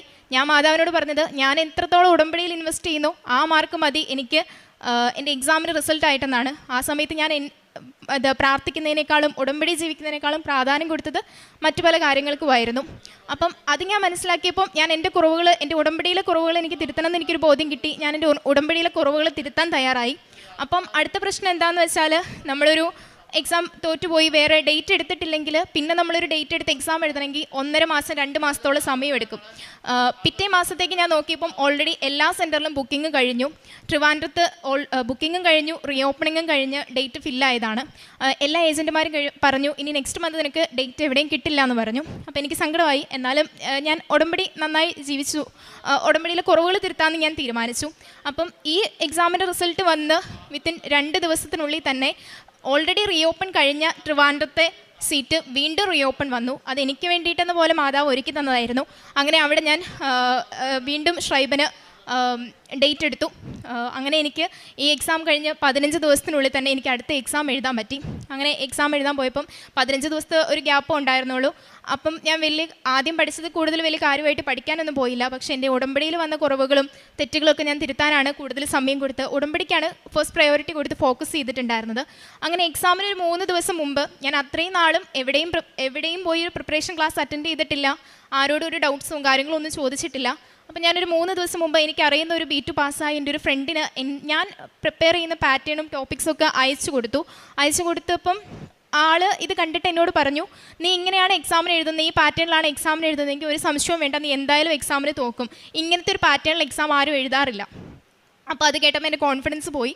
പക്ഷെ ഞാൻ വേറൊരാൾക്കും അയച്ചു കൊടുത്തു. ആളും ഇത് തന്നെ പറഞ്ഞു, നീ എന്തായാലും എക്സാമിന് ഇങ്ങനെയാണ് എഴുതുന്നതെങ്കിൽ ഇങ്ങനെ ആരും എഴുതാറില്ല, എക്സാമിന് ഇങ്ങനെയാണ് നീ എഴുതുന്നതെങ്കിൽ എക്സാമിന് നീ തോക്കും, സാരമില്ല, ഈ തവണ ഒരു എക്സ്പീരിയൻസ് ആയിക്കോളും, എങ്ങനെ എക്സാം എഴുതുന്നതെന്നൊക്കെ നിനക്ക് അറിഞ്ഞിട്ട് വരാമല്ലോ, അതുകൊണ്ട് നീ ഈ തവണ വെറുതെ പോയി അറ്റൻഡ് ചെയ്തോ എന്ന രീതിയിൽ ആളും പറഞ്ഞു. അങ്ങനെ എനിക്ക് ആരും പോസിറ്റീവായിട്ട് ഞാൻ എക്സാമിന് ജയിക്കുമെന്നോ അല്ലെങ്കിൽ ഞാൻ പ്രിപ്പയർ ചെയ്ത പാറ്റേൺ കുഴപ്പമില്ലെന്നോ പോലും ആരും പറഞ്ഞില്ല. എല്ലാവരും എന്നോട് പറഞ്ഞത് നീ തോക്കുമെന്ന് തന്നെയായിരുന്നു. അപ്പം എനിക്ക് മനസ്സിലായി എനിക്കിനി മെറിറ്റൊന്നുമില്ല. പക്ഷേ എനിക്കുള്ള ആകെ ഒരു കോൺഫിഡൻസ് ഞാൻ ഇത്തവണ ഉടമ്പടിയിൽ നന്നായിട്ടാണ് നിൽക്കുന്നത്, അതായിരുന്നു എൻ്റെ കോൺഫിഡൻസ്. അങ്ങനെ ഞാൻ എക്സാം അറ്റൻഡ് ചെയ്യാൻ പോയി. എക്സാമിന് എല്ലാ തവണയും ഞാൻ എക്സാം എന്നെ അറ്റൻഡ് ചെയ്യുമ്പം ഉടമ്പടി തൈലവും ഉപ്പും ഒക്കെ ഉപയോഗിച്ച് പ്രാർത്ഥിച്ചിട്ടാണ് പോവാറ്. അങ്ങനെ എക്സാമിന് എനിക്ക് വന്ന ടോപ്പിക്ക്, ഞാൻ ഫസ്റ്റ് എക്സാമിന് ഞാൻ വളരെ കോൺഫിഡൻ്റ് ആണെന്ന് പറഞ്ഞ് മാതാവ് ഇതെന്നോട് ചോദിക്കണേന്ന് പറഞ്ഞ് ഞാൻ മാതാവിന് കൊടുത്ത ടോപ്പിക്കും അതിൻ്റെ സെക്കൻഡ് പാർട്ടായിട്ട് ഞാൻ വിട്ടുപോയ ടോപ്പിക്ക് മാതാവ് എന്നെ സ്വപ്നത്തിൽ കാണിച്ചതാണ് എൻ്റെ ലെറ്റർ ടോപ്പിക്കായിട്ടും വന്നത്. അങ്ങനെ ഞാൻ ചോദിച്ച ടോപ്പിക്ക് തന്നെ മാതാവ് എനിക്ക് എൻ്റെ എക്സാമിന് എനിക്ക് ക്വസ്റ്റ്യനായി തന്നു. അങ്ങനെ ഞാൻ എക്സാം എഴുതി. എല്ലാവരും തോക്കും എന്ന് ഉറപ്പിച്ച് പറഞ്ഞ ആ എക്സാമിന് എനിക്ക് 100-ൽ 90 മാർക്ക് തന്ന് മാതാവ് എന്നെ അനുഗ്രഹിച്ചു. ആ ഗോയിത്തെ ഷ്രൈബൻ എക്സാം എഴുതിയിട്ടുള്ളവർക്കറിയാം, എല്ലാവരും ഏറ്റവും കൂടുതൽ തവണ കുറേ തവണ അറ്റൻഡ് ചെയ്ത് പാസ്സാവുന്ന ഒരു മൊഡ്യൂളാണ് റൈറ്റിംഗ് മൊഡ്യൂൾ. അതുപോലെ തന്നെ അതിന് നല്ല സ്കോർ കിട്ടുന്നത് വളരെ റെയറാണ്. അതിനെനിക്ക് 100-ൽ 90 മാർക്ക് തന്ന് മാതാവ് എന്നെ അനുഗ്രഹിച്ചു. അത് കഴിഞ്ഞിട്ട് സ്പീക്കിംഗ് മൊഡ്യൂളായിരുന്നു. സ്പീക്കിങ്ങിന് ഞാൻ ഡേറ്റ് എവിടെയും കിട്ടാനില്ലായിരുന്നു. കൊൽക്കത്ത പോയി ഞാൻ എക്സാം എഴുതുമെന്ന് ഞാൻ ഒരിക്കലും വിചാരിച്ചിട്ടുണ്ടായിരുന്നില്ല. പക്ഷെ മാതാവ് എനിക്ക് ഒരുക്കി തന്നത് കൊൽക്കത്ത സെൻറ്റർ ആയിരുന്നു. അപ്പം ഞാനിങ്ങനെ എവിടെയും പ്രാക്ടീസ് ചെയ്യാത്തത് കൊണ്ട് തന്നെയും സ്വന്തമായി പ്രിപ്പറേഷൻ ചെയ്യുന്നതുകൊണ്ടും എനിക്ക് സ്പീക്കിംഗ് കുറച്ച് ബുദ്ധിമുട്ടായിരുന്നു. അതെനിക്ക് ഫസ്റ്റ് അറ്റംപ്റ്റിൽ തന്നെ പാസ്സാവണമെന്ന് എനിക്ക് വലിയ ആഗ്രഹം ഉണ്ടായിരുന്നു. അപ്പോൾ ഞാനതിപ്പോഴും മാതാവിൻ്റെ അടുത്ത് പറയുമായിരുന്നു, എനിക്ക് എൻ്റെ ക്രിസ്മസ് ഗിഫ്റ്റായിട്ട് എനിക്ക് ഫുൾ മൊഡ്യൂൾ പാസ്സാക്കി എനിക്ക് തരണേന്ന് പറയുമായിരുന്നു. അങ്ങനെ ഡിസംബർ 3 എനിക്ക് കൊൽക്കത്തെ സ്പീക്കിംഗ് എക്സാമിന് ഡേറ്റ് കിട്ടി. ഞാൻ ഡിസംബർ 2 എനിക്ക് ഫ്ലൈറ്റിനായിരുന്നു ഞാൻ പോയത്. ബാംഗ്ലൂരിൽ നിന്നായിരുന്നു ഫ്ലൈറ്റ്. റേറ്റ് കുറവായതുകൊണ്ട് ഒരു കണക്ഷൻ ഫ്ലൈറ്റ് ആയിരുന്നു എടുത്തിട്ടുണ്ടായിരുന്നത്. അത് ബാംഗ്ലൂർ ടു പോർട്ട് ബ്ലെയറിൽ നിന്ന് കൊൽക്കത്ത, അങ്ങനെ ഒരു കണക്ഷൻ ഫ്ലൈറ്റ് ആയിരുന്നു എടുത്തിട്ടുണ്ടായിരുന്നത്. ഇപ്പോൾ ഫ്ലൈറ്റ് കയറാൻ ഞാൻ ചെന്ന സമയത്ത് ആണ് എനിക്ക് മനസ്സിലായത് എൻ്റെ ഫ്ലൈറ്റ് പറഞ്ഞിരുന്ന സമയത്തേക്കാളും നേരത്തെ പോയി. എനിക്ക് ഫ്ലൈറ്റ് മിസ്സായി. അപ്പം അവിടുത്തെ സ്റ്റാഫിനെ അടുത്ത് സംസാരിച്ചപ്പോൾ അവർ പറഞ്ഞു, ടൈം ചേഞ്ച് നിങ്ങൾക്ക് ഞങ്ങൾ മെസ്സേജ് അയച്ചിട്ടുണ്ടായിരുന്നു, അതുപോലെ തന്നെ മെയിൽ അയച്ചിട്ടും ഉണ്ടായിരുന്നു. നിങ്ങളുടെ ഭാഗത്തു നിന്നുള്ള മിസ്റ്റേക്കാണ് നിങ്ങൾ ഫ്ലൈറ്റ് മിസ്സാക്കിയത്, ഞങ്ങൾക്കൊന്നും ചെയ്യാൻ പറ്റില്ല എന്ന രീതിയിൽ അവർ സംസാരിച്ചു. അപ്പോൾ ഞങ്ങൾ മെയിൽ ചെക്ക് ചെയ്തപ്പോൾ ഞങ്ങൾക്ക് മെയിൽ വന്നിട്ടില്ല. എൻ്റെ കൂടെ ഒരു വ്യക്തിയും കൂടെ ഉണ്ടായിരുന്നു. ഞങ്ങൾക്ക് മെയിൽ വന്നിട്ടില്ല, മെസ്സേജും വന്നിട്ടില്ല. അപ്പം ഞങ്ങൾ ഇവരുടെ അടുത്ത് സംസാരിക്കാൻ ശ്രമിക്കുന്നുണ്ട്. പക്ഷെ ഒന്നാമത്തെ കാര്യം ഇവർ ഹിന്ദിയിലാണ് കമ്മ്യൂണിക്കേറ്റ് ചെയ്യുന്നത്. എനിക്കാണെങ്കിൽ ഹിന്ദി ഒട്ടും വശമില്ല. അപ്പം എനിക്ക് സംസാരിക്കാൻ അറിയത്തില്ല. അപ്പം എൻ്റെ കൂടെയുള്ള വ്യക്തി സംസാരിക്കാൻ ശ്രമിക്കുന്നുണ്ട്. പക്ഷേ അവിടെ നിറച്ചു ഇതുപോലെ കംപ്ലയിൻറ്റ്സ് പറയുന്ന ആൾക്കാരും അതുപോലെ എൻക്വയറിക്ക് വന്നിരിക്കുന്ന ആൾക്കാരൊക്കെ കാരണം അവർ ഞങ്ങൾ മൈൻഡ് ചെയ്യുന്നേ ഇല്ല. അപ്പോൾ അവിടെ നിൽക്കുന്ന ആൾക്കാർ, ഞങ്ങളുടെ പ്രശ്നം കണ്ട ആൾക്കാർ പറഞ്ഞു, ഇവിടെ നിന്നിട്ട് കാര്യമില്ല, വേണമെങ്കിൽ നിങ്ങൾ വേറെ ഫ്ലൈറ്റ് ബുക്ക് ചെയ്ത് പോകുക, അല്ലാതെ വേറെ വഴിയൊന്നുമില്ല, നിങ്ങൾക്ക് റീഷെഡ്യൂൾ ചെയ്ത് കിട്ടാനൊന്നും ചാൻസ് ഇല്ല എന്ന് പറഞ്ഞു. അപ്പം ആ സമയത്ത് 5:30 സമയമായിരുന്നു. അപ്പം ഞാൻ പോയി, എനിക്ക് വേറെ ഒന്നും ചെയ്യാനില്ല, ഞാൻ പോയി ഡെയിലി ബ്രെഡ് അറ്റൻഡ് ചെയ്തു. രാവിലെ 5:30 ആയിരുന്നു. ഡെയിലി ബ്രെഡ് അറ്റൻഡ് ചെയ്ത് വിത്തിൻ മിനിറ്റുകൾക്കുള്ളിൽ അവിടുത്തെ സിറ്റുവേഷൻ എല്ലാം മാറി, തിരക്ക് കുറഞ്ഞു. ആ സ്റ്റാഫിന് പകരം മലയാളി സ്റ്റാഫ് വന്നു. അവർ ഞങ്ങളുടെ കൺസേൺ കേട്ടു. അവരുടെ മാനേജർ വന്നു. അവർ ഫസ്റ്റ് ഞങ്ങളുടെ പ്രോബ്ലമാണ് അഡ്രസ്സ് ചെയ്തത്.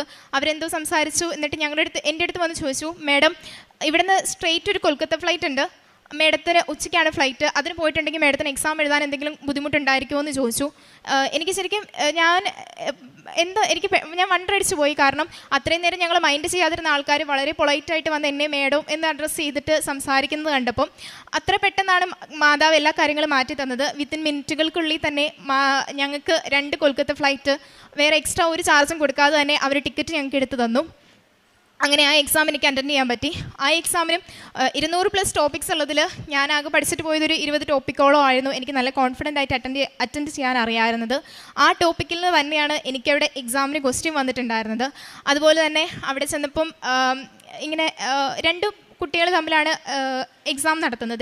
രണ്ട് സ്റ്റുഡൻസ് ഉണ്ടായിരിക്കും എക്സാം അറ്റൻഡ് ചെയ്യാൻ വേണ്ടി ഒരുമിച്ച്. അപ്പം സാധാരണ അതിൽ ഒരാളെയാണ് പാസ്സാക്കുക എന്നാണ് പറയാറ്. അപ്പോൾ എല്ലാവരും ചെയ്യുന്നതെന്ന് പറഞ്ഞിട്ടുണ്ടെങ്കിൽ നമ്മുടെ പാർട്ട്ണർ തോറ്റു പോകാൻ വേണ്ടി ആ വ്യക്തിയുടെ അടുത്ത് ഏറ്റവും ഡിഫിക്കൽട്ടായിട്ടുള്ള ക്വസ്റ്റ്യൻ ചോദിക്കും. അതാണ് അപ്പം ആ കുട്ടിക്ക് ഉത്തരം പറയാൻ പറ്റിയില്ലെങ്കിൽ ആ കുട്ടി തോറ്റുപോകും, നമ്മൾ ജയിക്കാനുള്ള ചാൻസ് കുറവായിരിക്കും. അതാണ് എല്ലാവരും സാധാരണ ഫോളോ ചെയ്യുന്നത്. അപ്പോൾ അങ്ങനെ ഒരു ഡിസ്കഷൻ അവിടെ ഞങ്ങൾ കുട്ടികളുടെ ഇടയിൽ വന്നപ്പം ഞാൻ പറഞ്ഞു, ഞാൻ അങ്ങനെ ഒരിക്കലും ചെയ്യില്ല. കാരണം എനിക്ക് എളുപ്പമുള്ള ക്വസ്റ്റ്യൻ കിട്ടാനാണ് ഞാൻ മാതാവിൻ്റെ അടുത്ത് പ്രാർത്ഥിക്കുന്നത്. ഞാൻ എൻ്റെ പാർട്ട്ണറിൻ്റെ അടുത്ത് ഡിഫിക്കൽട്ട് ക്വസ്റ്റ്യൻ ചോദിച്ച് ആ കുട്ടീനെ തോൽപ്പിക്കുന്നത് അത് ന്യായമുള്ള കാര്യമല്ല, ഞാനത് ചെയ്യില്ല എന്ന് പറഞ്ഞു. അങ്ങനെ ഞാനങ്ങനെ ഒരു നല്ല കാര്യത്തിന് വേണ്ടി ഒരു നിലപാടെടുത്തപ്പോൾ മാതാവ് എനിക്ക് വേണ്ടി നിലകൊണ്ടു. അവിടെ ഇരുന്നൊരു കുട്ടി ഒരു ക്വസ്റ്റ്യൻ പറഞ്ഞു. ഈ കുറേ തേമയ്ക്ക് കോമണായി ചോദിക്കുന്ന ഒരു ക്വസ്റ്റ്യനാണ്, ഞാൻ സാധാരണ ഇതാണ് ചോദിക്കുന്നതെന്ന് പറഞ്ഞൊരു ക്വസ്റ്റ്യൻ പറഞ്ഞു. ആ കുട്ടിക്ക് അതപ്പോൾ പറയേണ്ട ഒരു കാര്യവുമില്ല, പക്ഷെ ആ കുട്ടി അങ്ങനെ പറഞ്ഞു. ഞാനത് നോക്കിയിട്ടുണ്ടായിരുന്ന ക്വസ്റ്റ്യൻ ആയിരുന്നില്ല. ഞാൻ ആ ക്വസ്റ്റ്യൻ അപ്പം നോക്കി അതിൻ്റെ ആൻസർ നോട്ട് ചെയ്തു. ആ ക്വസ്റ്റ്യനാണ് എൻ്റെ എക്സാമിന് എൻ്റെ പാർട്ട്ണറായി വന്ന ആ കുട്ടി എൻ്റെ അടുത്ത് ചോദിച്ചിട്ടുണ്ടായിരുന്ന ക്വസ്റ്റ്യൻ. അങ്ങനെ ആ എക്സാം എനിക്ക് എളുപ്പമായിരുന്നു. എക്സാമിന് റിസൾട്ട് വന്നപ്പം ഞാനും പാസ്സായി, എൻ്റെ കൂടെ പാർട്ട്ണറായിട്ടുണ്ടായിരുന്ന 2 പേരും ഞങ്ങൾ പാസ്സായി. അങ്ങനെ അമ്മ മാതാവ് ഫുൾ ക്രിസ്മസിന് മുമ്പ് തന്നെ ഡിസംബർ 3 എക്സാം കഴിഞ്ഞു, ഡിസംബർ 19 റിസൾട്ട് വന്നു. ആ സമയത്ത് റിസൾട്ട് ഭയങ്കര ലാഗായിട്ടായിരുന്നു റിസൾട്ട് വന്നുകൊണ്ടിരുന്നത്. അതിന് മുമ്പ് കൊൽക്കത്ത നടന്ന എക്സാം നവംബർ 12 എക്സാമിൻ്റെ റിസൾട്ട് ഡിസംബർ 18 വന്നിട്ടുണ്ടായിരുന്നത്. അപ്പോൾ ഡിസംബർ 19 ഞങ്ങളുടെ റിസൾട്ട് വരുന്നത് പോസിബിൾ ആയിരുന്ന കാര്യമല്ല. അപ്പോൾ മാതാവിൻ്റെ അടുത്ത് ഞാൻ ചോദിച്ച പോലെ തന്നെ അമ്മ മാതാവ് എനിക്ക് ക്രിസ്മസ് ഗിഫ്റ്റായിട്ട് എനിക്ക് ഫുൾ മൊഡ്യൂൾ പാസ്സാക്കി തന്നു. അതുപോലെ തന്നെ ഞാൻ വിചാരിക്കാത്ത വ്യക്തികളിലൂടെയാണ് എൻ്റെ പ്രോസസ്സിങ് നടന്നത്. ഏപ്രിൽ 13 എൻ്റെ വിസ വന്നു. നാളെ ഞാൻ ജർമ്മനിക്ക് പോവുകയാണ്. ഇത്രയധികം അനുഗ്രഹം ഈശോയിൽ നിന്ന് വാങ്ങി തന്ന അമ്മ മാതാവിന് കൊടാനുകൂടി നന്ദി. ഞാൻ പ്രേക്ഷിത പ്രവർത്തനമായി ചെയ്തിരുന്നത് ഞാൻ പത്രങ്ങൾ വാങ്ങിച്ചുകൊണ്ട് പോകും. അതുപോലെ ഞാൻ എവിടെ എക്സാം അറ്റൻഡ് ചെയ്യാൻ പോയിട്ടുണ്ടെങ്കിലും ആ ഭാഷയിലുള്ള പത്രം വാങ്ങിച്ചുകൊണ്ട് പോയി അവിടെ ഉള്ളവർക്ക് കൊടുക്കുമായിരുന്നു. അതുപോലെ ഇവിടെയും പത്രം വാങ്ങിച്ചുകൊണ്ട് പോയി ബസ് സ്റ്റാൻഡിലും ഓട്ടോ ചേട്ടന്മാർക്കും അങ്ങനെ എല്ലാവർക്കും പത്രം കൊണ്ട് കൊടുക്കും. കൃപാസനത്തെക്കുറിച്ച് പറഞ്ഞ് പത്രം കൊടുക്കുമായിരുന്നു. അതുപോലെ കാരുണ്യ പ്രവർത്തനമായി ചെയ്തത് എക്സാം കഴിഞ്ഞ് ഒരു പ്രോസസ്സിങ് നടന്നുകൊണ്ടിരുന്ന സമയത്ത് ഒരുപാട് സ്ഥലത്തുനിന്ന് B2 വേണ്ടി പഠിപ്പിക്കാൻ വേണ്ടി വിളിച്ചു. പക്ഷെ ഞാൻ പോയില്ല. ഞാൻ എൻ്റെ വീടിനടുത്തൊരു സ്നേഹവീടെന്ന് പറഞ്ഞൊരു സ്ഥാപനത്തിൽ 2 മാസത്തോളം ശുശ്രൂഷ ചെയ്തു. പിന്നെ സാമ്പത്തികമായിട്ട് ആവശ്യങ്ങളുള്ളവർക്ക് എന്നാ പറ്റുന്ന വിധം ഞാൻ സഹായിക്കാറുണ്ടായിരുന്നു. പിന്നെ കുറച്ച് പേരെയൊക്കെ ഉടമ്പടി കൃപാസനത്തെക്കുറിച്ച് പറഞ്ഞ് ഇവിടെ വന്ന് ഉടമ്പടി എടുപ്പിക്കാൻ എനിക്ക് സാധിച്ചു. എനിക്ക് കിട്ടിയ എല്ലാ അനുഗ്രഹങ്ങൾക്കും ഈശോയ്ക്കും മാതാവിനും നന്ദി പറയും. വിശുദ്ധ പൗലോസ് ശ്ലീഹ കൊറിന്തോസ്കാർക്ക് എഴുതിയ 1-ാം ലേഖനം 1-ാം അധ്യായം 4-ാം തിരുവചനം. യേശു ക്രിസ്തുവിൽ നിങ്ങൾക്ക് കൈവന്ന ദൈവകൃപയ്ക്ക് ഞാൻ നിങ്ങളെ പ്രതി ദൈവത്തിന് സദാ നന്ദി പറയുന്നു. എന്തുകൊണ്ടെന്നാൽ അവിടുന്ന് എല്ലാവിധത്തിലും പ്രത്യേകിച്ച് വചനത്തിലും വിജ്ഞാനത്തിലും നിങ്ങളെ സമ്പന്നരാക്കി. ജോന ജോർജ് എന്ന ഈ മകൾ ഇവിടെ വന്ന് പ്രത്യക്ഷീകരണ സാക്ഷ്യം പറയുമ്പോൾ ഈ ഉടമ്പടിയുടേതായ എല്ലാ എലമെൻസും ഈ മകൾക്ക് പ്രാപിച്ചിട്ടുള്ള ഒരു നല്ല സാക്ഷ്യമായിട്ട് നമുക്കിതിനെ കണക്കാക്കാം.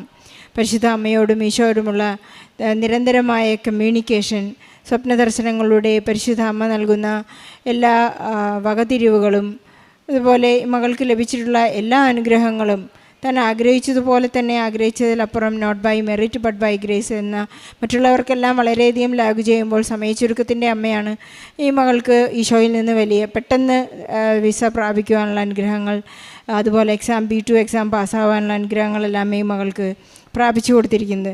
നമുക്ക് ഈ മകളുടെ ഒരു നിലപാടായിരുന്നു, ഞാൻ എന്തുമാത്രമാണ് അസസ്മെൻറ്റിൽ, സ്പിരിച്വൽ അസസ്മെൻറ്റ്, ഉടമ്പടിയിൽ അസസ്മെൻറ്റിൽ എനിക്ക് മാർക്ക് കിട്ടുന്നത് അത്രയും അതുപോലെ തന്നെയായിരിക്കണം എൻ്റെ സ്കോറിംഗ് എന്നുള്ളൊരു നിലപാട് വയ്ക്കാനുള്ള ഒരു ദൈവിക ജ്ഞാനം ഈ മകൾക്ക് കൈവന്നിരിക്കുകയാണ്. കാരണം ഒരു 60% മാർക്ക് എനിക്ക് വേണം, അപ്പോഴേ എനിക്ക് എൻ്റെ ഉടമ്പടി വളരെ ശക്തമായിരിക്കുകയുള്ളൂ. അതുപോലെ തന്നെ എൻ്റെ മാർക്കും അങ്ങനെ തന്നെ ആയിരിക്കണം.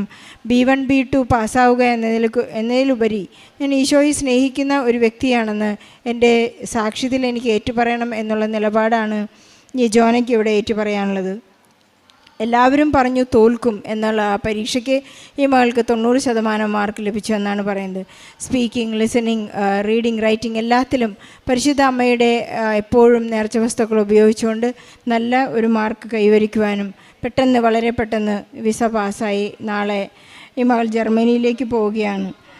മകൾ പറയുന്നത് പോലെ ഡെയിലി ബ്രെഡ് കഴിഞ്ഞപ്പോൾ ഒരു മലയാളി സ്റ്റാഫ് വന്ന് അത്ര നേരം അവരുടെ ഫ്ലൈറ്റിനെ കുറിച്ചുള്ള എല്ലാ ഓപ്ഷനും തകർത്ത് നിരാശയടിച്ച് ഡെസ്പടിച്ചിരിക്കുന്ന സമയത്താണ് സ്റ്റാഫെല്ലാം മാറി ഡെയിലി ബ്രെഡ് കൂടിയതിന് ശേഷം മലയാളി സ്റ്റാഫ് വന്ന് അവരോട് വളരെ സോഫ്റ്റായി സംസാരിച്ച് അവരുടെ ഫ്ലൈറ്റ് സാങ്ഷനായി എന്ന് രേഖപ്പെടുത്തുന്നു. നമ്മൾ എത്ര തന്നെ പ്രതിസന്ധിയിലായാലും ഉടമ്പടിയിലായിരുന്നവർക്ക് പ്രശ്നങ്ങളില്ല, പ്രതിസന്ധികളില്ല എന്ന് നാം ആരും വിചാരിക്കരുത്. ഇതെല്ലാം തരണം ചെയ്യാനുള്ള ശക്തിയാണ് ഉടമ്പടിയിലൂടെ നമുക്ക് ലഭിക്കുന്നത്.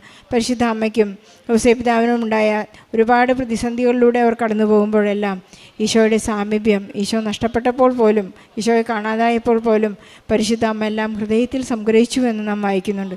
നമുക്കെപ്പോഴും സാധ്യതകളുടെ അവസരങ്ങളുടെ ഒരു യജ്ഞമാണ് നമുക്ക് ഈ ഉടമ്പടിയിലൂടെ ലഭിക്കുന്നത്. ജോനയ്ക്ക് അത് തന്നെയാണ്. ഇന്ന് പരിശുദ്ധ അമ്മയുടെ മധ്യസ്ഥതയിൽ ഈ മകൾ ഉയരങ്ങളിലേക്ക് പോകുമ്പോൾ അവിടെ ചെന്നാലും ഉടമ്പടി ഉഴപ്പില്ല എന്ന ഉറപ്പോടുകൂടിയാണ് ഇന്ന് മകൾ ഇവിടെ നിന്ന് പോകുന്നത്. ഈശോയ്ക്കും പരിശുദ്ധ അമ്മയ്ക്കും ഈ മകൾക്ക് ലഭിച്ച എല്ലാ അനുഗ്രഹങ്ങൾക്കും നന്ദി പറയുന്നതോടൊപ്പം B2 എക്സാമിനായി വെയിറ്റ് ചെയ്യുന്നവരെയും വിസ പ്രോസസ്സിങ് നടന്നുകൊണ്ടിരിക്കുന്ന എല്ലാ മക്കളെയും നമുക്ക് ഈ സാക്ഷ്യത്തോട് ചേർത്ത് വെച്ച് അവർക്ക് വേണ്ടി പ്രാർത്ഥിച്ചുകൊണ്ട് ഈശോയ്ക്കും പരിശുദ്ധ അമ്മയ്ക്കും നല്ലൊരു കൈ. ദൈവ തിരുനാമത്തിന് മഹത്വം ഉണ്ടായിരിക്കട്ടെ. എൻ്റെ പേര് ലിജോ ജോസഫ്. ഞാൻ വരുന്നത് പത്തനംതിട്ടയിൽ നിന്നാണ്. ഞാൻ ഇടവക മലങ്കര കത്തോലിക്ക ആണ്, എളമണ്ണൂർ ഇടവകയാണ്. ഞാൻ കൃപാസനത്തെ പറ്റി എനിക്ക് ആദ്യമേ ഒന്നും അറിയത്തില്ലായിരുന്നു. അപ്പം എനിക്ക് കുറച്ച് സാമ്പത്തിക ബുദ്ധിമുട്ടുകളൊക്കെ എൻ്റെ ജീവിതത്തിൽ വന്നു. അപ്പം ഞാൻ ഓൺലൈൻ ലോൺ ഉണ്ടല്ലോ, ഓൺലൈൻ ലോൺ ഞാൻ ഇങ്ങനെ നോക്കിയപ്പോൾ എനിക്ക് ഓൺലൈൻ്റെ ലോൺ കിട്ടി. പക്ഷേങ്കിൽ അവരാദ്യം ഒരു 10,000 രൂപ എനിക്ക് തന്നു. 4,000 രൂപ പ്രോസസ്സിങ് ഫീ ആയിട്ട് പിടിച്ചു. ഒരാഴ്ച കൊണ്ട് 10,000 രൂപ ഞാൻ അടയ്ക്കണം. അങ്ങനെ വന്നപ്പം വീണ്ടും അവരെനിക്ക് ലോൺ തരാൻ തന്നു. ഞാൻ എടുക്കുകയും ചെയ്തു. അവസാനം എനിക്ക് ലോൺ അടയ്ക്കാൻ പറ്റാതെ വന്നപ്പോൾ അവൻ്റെ ഫോണെല്ലാം ഹാക്ക് ചെയ്തു. എൻ്റെ നാട്ടുകാർക്കും വീട്ടുകാർക്കും ബന്ധുക്കൾക്കും ഒക്കെ എൻ്റെ ഫോട്ടോ സഹിതം അയച്ചു കൊടുത്തു. എന്നിട്ട് എന്നെ കാണുവാനില്ല, ലോൺ എടുത്തു, കാണുവാനില്ലെന്നൊക്കെ പറഞ്ഞ് അവരയച്ചു കൊടുത്തു. അങ്ങനെ ഇരിക്കെ ഞാൻ ഓഫീസിലിരിക്കുമ്പോൾ ഞാനിങ്ങനെ യൂട്യൂബ് ജസ്റ്റ് നോക്കിയപ്പം കൃപാസന മാതാവിൻ്റെ ഒരു സാക്ഷ്യം ഞാൻ കാണുകയുണ്ടായി. ഇങ്ങനെ ഓരോ അസുഖങ്ങളും രോഗങ്ങളും ഒക്കെ മാറ്റുകയും അവർ സാക്ഷ്യപ്പെടുത്തുന്നതും കാര്യങ്ങളൊക്കെ ഞാൻ കാണുകയുണ്ടായി. അങ്ങനെ ഞാൻ പിറ്റേ ദിവസം തന്നെ തീരുമാനമെടുത്തു, എന്നാൽ കൃപാസനത്തിൽ പോകാം. അതിൻ്റെ അകത്ത് പറയുന്നുണ്ട്, സഞ്ചാരി മാതാവാണ്, എല്ലാ പ്രശ്നങ്ങളിൽ നിന്നും നമ്മെ മാതാവ് സംരക്ഷിച്ചുകൊള്ളും എന്നൊരു വചനവും വാക്കും ഞാൻ കേട്ടായിരുന്നു. അതിൻ്റെ ഫലമായിട്ട് ഞാൻ കൃപാസനത്തിൽ പിറ്റേ ദിവസം തന്നെ ഞാൻ വന്നു. അപ്പോൾ എൻ്റെ നിയോഗമെന്ന് പറഞ്ഞു കഴിഞ്ഞാൽ എൻ്റെ ഈ പ്രശ്നത്തിൽ നിന്നെല്ലാം പരിഹരിക്കണം. പിന്നെ കുറച്ച് നിയോഗങ്ങളുണ്ടായിരുന്നു, വീടിൻ്റെ പണി, അങ്ങനെ കാര്യങ്ങളൊക്കെയാണ്. അപ്പം ഞാൻ ആദ്യമായിട്ട് നിയോഗം എഴുതി വെച്ചത്, അമ്മ സഞ്ചാരി മാതാവാണ്, ഞാൻ ഈ ഓൺലൈൻ ലോൺ ഞാൻ അവർ തന്നതിനേക്കാളും കൂടുതൽ പൈസ ഞാൻ അവർക്ക് അടച്ചതാണ്, എന്നിട്ടും അവരെന്നെ ഇങ്ങനെ ഭീഷണിപ്പെടുത്തുകൊണ്ടിരിക്കുകയാണ്. അങ്ങനെ വന്നപ്പോൾ ഞാൻ എഴുതി വെച്ച നിയോഗം, സഞ്ചാരി മാതാവാണ്, അമ്മ അവരുടെ അടുത്ത് ചെന്ന്, അവരുടെ കമ്പ്യൂട്ടറിൽ എൻ്റെ ഡീറ്റെയിൽസൊക്കെ ഉണ്ട്, എൻ്റെ പേരും എൻ്റെ നാട്ടുകാരുടെയും എൻ്റെ ഫോണിലുള്ള എല്ലാവരുടെയും നമ്പേഴ്സ് എല്ലാം ഉണ്ട്. അത് അമ്മ അവിടെ ചെന്ന്, ഞാൻ ഇവിടുന്ന് ചെല്ലുമ്പോൾ ഉടമ്പടി എടുത്ത് ചെന്ന് പിറ്റേ ദിവസം തൊട്ട് അമ്മ ഡിലീറ്റ് ചെയ്ത് അവരെന്നെ വിളിക്കരുത് എന്നായിരുന്നു എൻ്റെ ആദ്യത്തെ നിയോഗം. മാതാവിൻ്റെ അനുഗ്രഹം കൊണ്ട് ഞാൻ അവിടെ ചെന്നു. പിറ്റേ ദിവസം തൊട്ട് ആർക്കും എൻ്റെ ഫോട്ടോയോ എൻ്റെ മെസ്സേജോ അല്ല എൻ്റെ ഫോൺ നമ്പറോ വെച്ചൊരു ഫോട്ടോസും ഒന്നും വരുന്നില്ല. അവരെന്നെ വിളിച്ചുമില്ല, ഇന്ന് വരെ അവരെന്നെ വിളിച്ചിട്ടുമില്ല. അത് മാതാവിൻ്റെ പ്രത്യേക അനുഗ്രഹമായിരുന്നു. രണ്ടാമതായിട്ട് എനിക്കൊരു ഭവനം വെക്കണമെന്നായിരുന്നു എൻ്റെ ആഗ്രഹം. ഞാൻ അമ്മയോട് പറഞ്ഞപ്പോൾ അമ്മ പറഞ്ഞു, ഇപ്പം പൈസയൊന്നുമില്ല, നമ്മുടെ സ്ഥലം എന്തെങ്കിലും വിറ്റാൽ മാത്രമേ നമുക്ക് വീട് വെക്കാൻ പറ്റത്തുള്ളൂ എന്ന്. അപ്പോൾ ഞാനിവിടെ വന്ന് ഞാൻ നിയോഗം എഴുതിയത്, എൻ്റെ സ്ഥലമൊന്നും കൊടുക്കരുത്, അമ്മ എന്നെ സഹായിച്ച് എനിക്ക് വീട് വെക്കണമെന്ന്. അങ്ങനെ ഞാൻ ഉടമ്പടി എടുത്ത് വീട്ടിൽ ചെന്നപ്പോൾ ഞങ്ങളിപ്പോൾ പഴയ താമസിച്ചുകൊണ്ടിരുന്ന വീട് വാങ്ങിക്കാനായിട്ട് ഒരാൾ വന്നു. അദ്ദേഹം വന്നിട്ട് നമുക്ക് 1,00,000 രൂപ ടോക്കൺ തന്നിട്ട് പറഞ്ഞു, ഞാൻ 3 മാസം കഴിയുമ്പോൾ വീട് വാങ്ങിച്ചോളാം എന്ന് പറഞ്ഞ് പോയി. ആ 1,00,000 രൂപയും കുറച്ച് സ്വർണം വീട്ടിലുണ്ടായിരുന്നു. അതും കൊണ്ട് ഞങ്ങൾ ഈ ഉടമ്പടി എടുത്തതിൻ്റെ 3-ാം ദിവസം വീട് പണി സ്റ്റാർട്ട് ചെയ്തു. അങ്ങനെ സ്റ്റാർട്ട് ചെയ്ത് കൊണ്ടിരുന്നപ്പോൾ നമുക്ക് പൈസയൊന്നുമില്ലായിരുന്നു. അപ്പം ഒരു ദിവസം KSF-ന്ന് ഒരു ചിട്ടിയുടെ ചിട്ടി വന്നു. അപ്പോൾ 10,000 രൂപ ചിട്ടി വെച്ച് 100 പേര് 10 ലക്ഷം രൂപ. ആ ചിട്ടിയുടെ വന്നപ്പോൾ ആദ്യത്തെ ദിവസം തന്നെ ഞാൻ വൈഫിൻ്റെ കാശുരൂപം കൊടുത്തു മാതാവിൻ്റെ. എന്നിട്ട് പറഞ്ഞു, നീ പൊക്കോ, മാതാവ് സഹായിക്കുമെന്ന് പറഞ്ഞ് വൈഫിനെ വിട്ടു. അവിടെ ചെന്ന് ചിട്ടിയുടെ നമ്പർ വിളിച്ചു. അവൾ മാതാവേ എന്നെ സഹായിക്കണേ എന്ന് പ്രാർത്ഥിച്ചപ്പോൾ ആദ്യത്തെ ചിട്ടി തന്നെ ഒന്നാമത് ഞങ്ങളുടെ നമ്പർ വരികയും 10 ലക്ഷം രൂപ അടിക്കുകയും ചെയ്തു. പക്ഷെങ്കിൽ 10 ലക്ഷം രൂപ നമുക്ക് കിട്ടത്തില്ല. ഞാൻ മാതാവിനോട് പറഞ്ഞത്, മാതാവ് തന്ന പൈസ കൊണ്ടല്ലേ വീട് വെക്കാൻ പറ്റത്തുള്ളൂ. അപ്പോൾ 10 ലക്ഷം രൂപയും കിട്ടിയില്ല. പക്ഷേ ഒരു മാതാവിൻ്റെ സഹായം എന്ന് പറഞ്ഞു കഴിഞ്ഞാൽ ആ 10 ലക്ഷം രൂപ എനിക്ക് അടിച്ചില്ലായിരുന്നെങ്കിൽ ഞാൻ ഈ വീട് പണിയുടെ സമയത്ത് എല്ലാ മാസവും 10,000 വെച്ച് ചിട്ടിക്ക് കൊടുക്കണമായിരുന്നു. പക്ഷേ ഈ 10 ലക്ഷം രൂപ അടിച്ചതുകൊണ്ട് അവരവിടെ ഫിക്സഡ് ഡിപ്പോസിറ്റ് ഇട്ടു. എനിക്ക് ഇങ്ങോട്ട് 6,500 രൂപ പലിശ തരാൻ തുടങ്ങി. അപ്പോൾ 6,500 രൂപയുടെ കൂടെ 3,500 രൂപയുടെ കൊടുത്താൽ എനിക്ക് ചിട്ടി അടഞ്ഞു പോകും. അങ്ങനെ വീട് പണി തുടങ്ങിയപ്പോൾ എൻ്റെ വീട് പണിയുന്ന കോൺട്രാക്ടർക്ക് കുറേ നമ്മുടെ വീട് പണി തുടങ്ങിയപ്പോൾ തന്നെ ഒത്തിരി 4-5 വീട് അവിടെ പണിയാൻ കിട്ടി. അങ്ങനെ വന്നാൽ പുള്ളിക്ക് പൈസയായി. അപ്പോൾ എനിക്ക് പൈസ ഇല്ലെങ്കിലും പുള്ളി ആ പൈസ കൊണ്ട് എൻ്റെ വീട് ഇങ്ങനെ പണിതുകൊണ്ടിരുന്നു. വൈഫിൻ്റെ അനിയത്തി കുറേ നമുക്ക് സ്വർണം തന്നു. അതുകൊണ്ടൊക്കെ വീട് പണി 4 മാസം കൊണ്ട് ഞാൻ 30 ലക്ഷം രൂപയുടെ വീട് പണിതു. അതിൻ്റെ ആ സമയത്ത് തന്നെ 1 ലക്ഷം രൂപ തന്ന അദ്ദേഹം വീട്ടിൽ ഒരു മാസം കഴിഞ്ഞ് വന്ന് പറഞ്ഞു, എനിക്ക് വേറെ വീട് കിട്ടി, എനിക്ക് നിങ്ങളുടെ വീട് വേണ്ട, നിങ്ങൾക്ക് എപ്പോഴെങ്കിലും സാധിക്കുമ്പോൾ 1,00,000 രൂപ തന്നാൽ മതി എന്ന് പറഞ്ഞു. അപ്പോൾ എൻ്റെ നിയോഗത്തിൽ എഴുതി വെച്ച് എൻ്റെ ഒരു സാധനങ്ങളും അല്ല എൻ്റെ ഒരു വസ്തുവും വിൽക്കാതെ എനിക്ക് വീട് വെക്കണം എന്ന് പറഞ്ഞ കാര്യം മാതാവ് എനിക്ക് നടത്തി തന്നു. ഇങ്ങനെ കുറച്ച് നാളുകൾക്ക് ശേഷം എനിക്ക് സാമ്പത്തികമായി, എൻ്റെ അടുത്തൊരു നിയോഗമാണ്, എൻ്റെ സാമ്പത്തികമായ ബുദ്ധിമുട്ടുകൾ കൂടി വരുമ്പോൾ മാതാവിനെ സഹായിക്കണമെന്ന് പറഞ്ഞായിരുന്നു. അങ്ങനെ നിന്ന് കുറച്ച് നാളുകൾക്ക് ശേഷം എനിക്കൊരു മാതാവിൻ്റെ അനുഗ്രഹം കൊണ്ട് ഒരു 40 ലക്ഷം രൂപ എനിക്ക് കിട്ടുകയുണ്ടായി. അങ്ങനെ ആ 40 ലക്ഷം രൂപ കൊണ്ട് ഞാൻ 30 ലക്ഷം രൂപയുടെ വീട് പണിത ആ കടം വീട്ടുകയും 10 ലക്ഷം രൂപ എനിക്ക് മാതാവ് എക്സ്ട്രാ ആയിട്ട് തരികയും ചെയ്തു. അമ്മ മാതാവ് ഭയങ്കര അനുഗ്രഹമാണ് എനിക്ക് അതുവഴി നടത്തി തന്നത്. പ്രേക്ഷിത പ്രവർത്തനം എന്ന് പറഞ്ഞു കഴിഞ്ഞാൽ എൻ്റെ അടുത്തുള്ളവർക്കും പിന്നെ പാവപ്പെട്ട കുറേ പേർക്ക് എന്നെ അറിയാവുന്നോ അല്ല എനിക്ക് കാണാവുന്നോ ഞാൻ ചെല്ലുന്നിടത്ത് കാണുന്നതുമായ എല്ലാ ആൾക്കാരെയും ഞാൻ സഹായിച്ചിട്ടുണ്ട്. പിന്നെ പത്രം ഞാൻ എൻ്റെ നാട്ടിലും പിന്നെ ഞാൻ ജോലി ചെയ്യുന്നിടത്തെല്ലാം ഞാൻ പത്രം കൊടുക്കുകയായിരുന്നു. പിന്നെ മാതാവിൻ്റെ എനിക്ക് കിട്ടിയ അനുഗ്രഹങ്ങളെല്ലാം ഞാൻ എല്ലാവരോടും ഞാൻ പങ്കുവെക്കുമായിരുന്നു. അവരൊത്തിരി പേര് കൃപാസനത്തിൽ വന്നിട്ടുണ്ട്, അവർ ഉടമ്പടി എടുക്കുകയും ചെയ്തിട്ടുണ്ട്. പിന്നെ കുർബാനയ്ക്കൊക്കെ പോകുന്ന ഞങ്ങൾ മലങ്കരക്കാരായതുകൊണ്ട് അവിടെ ഞായറാഴ്ച മാത്രമാണ് കൂടുതലും ഞങ്ങളുടെ പള്ളികളിൽ കുർബാനയുള്ളത്. അപ്പോൾ എല്ലാ ഞായറാഴ്ചയും കുർബാനയ്ക്ക് പോവുകയും സന്ധ്യപ്രാർത്ഥന മുടക്കം വരുത്തിയിട്ടില്ല. ബൈബിൾ വചനം വായിക്കുകയും അരമണിക്കൂർ സാധിക്കുന്നതിൽ അതിൽ കൂടുതൽ ബൈബിൾ വായിക്കുകയും ചെയ്തിട്ടുണ്ട്.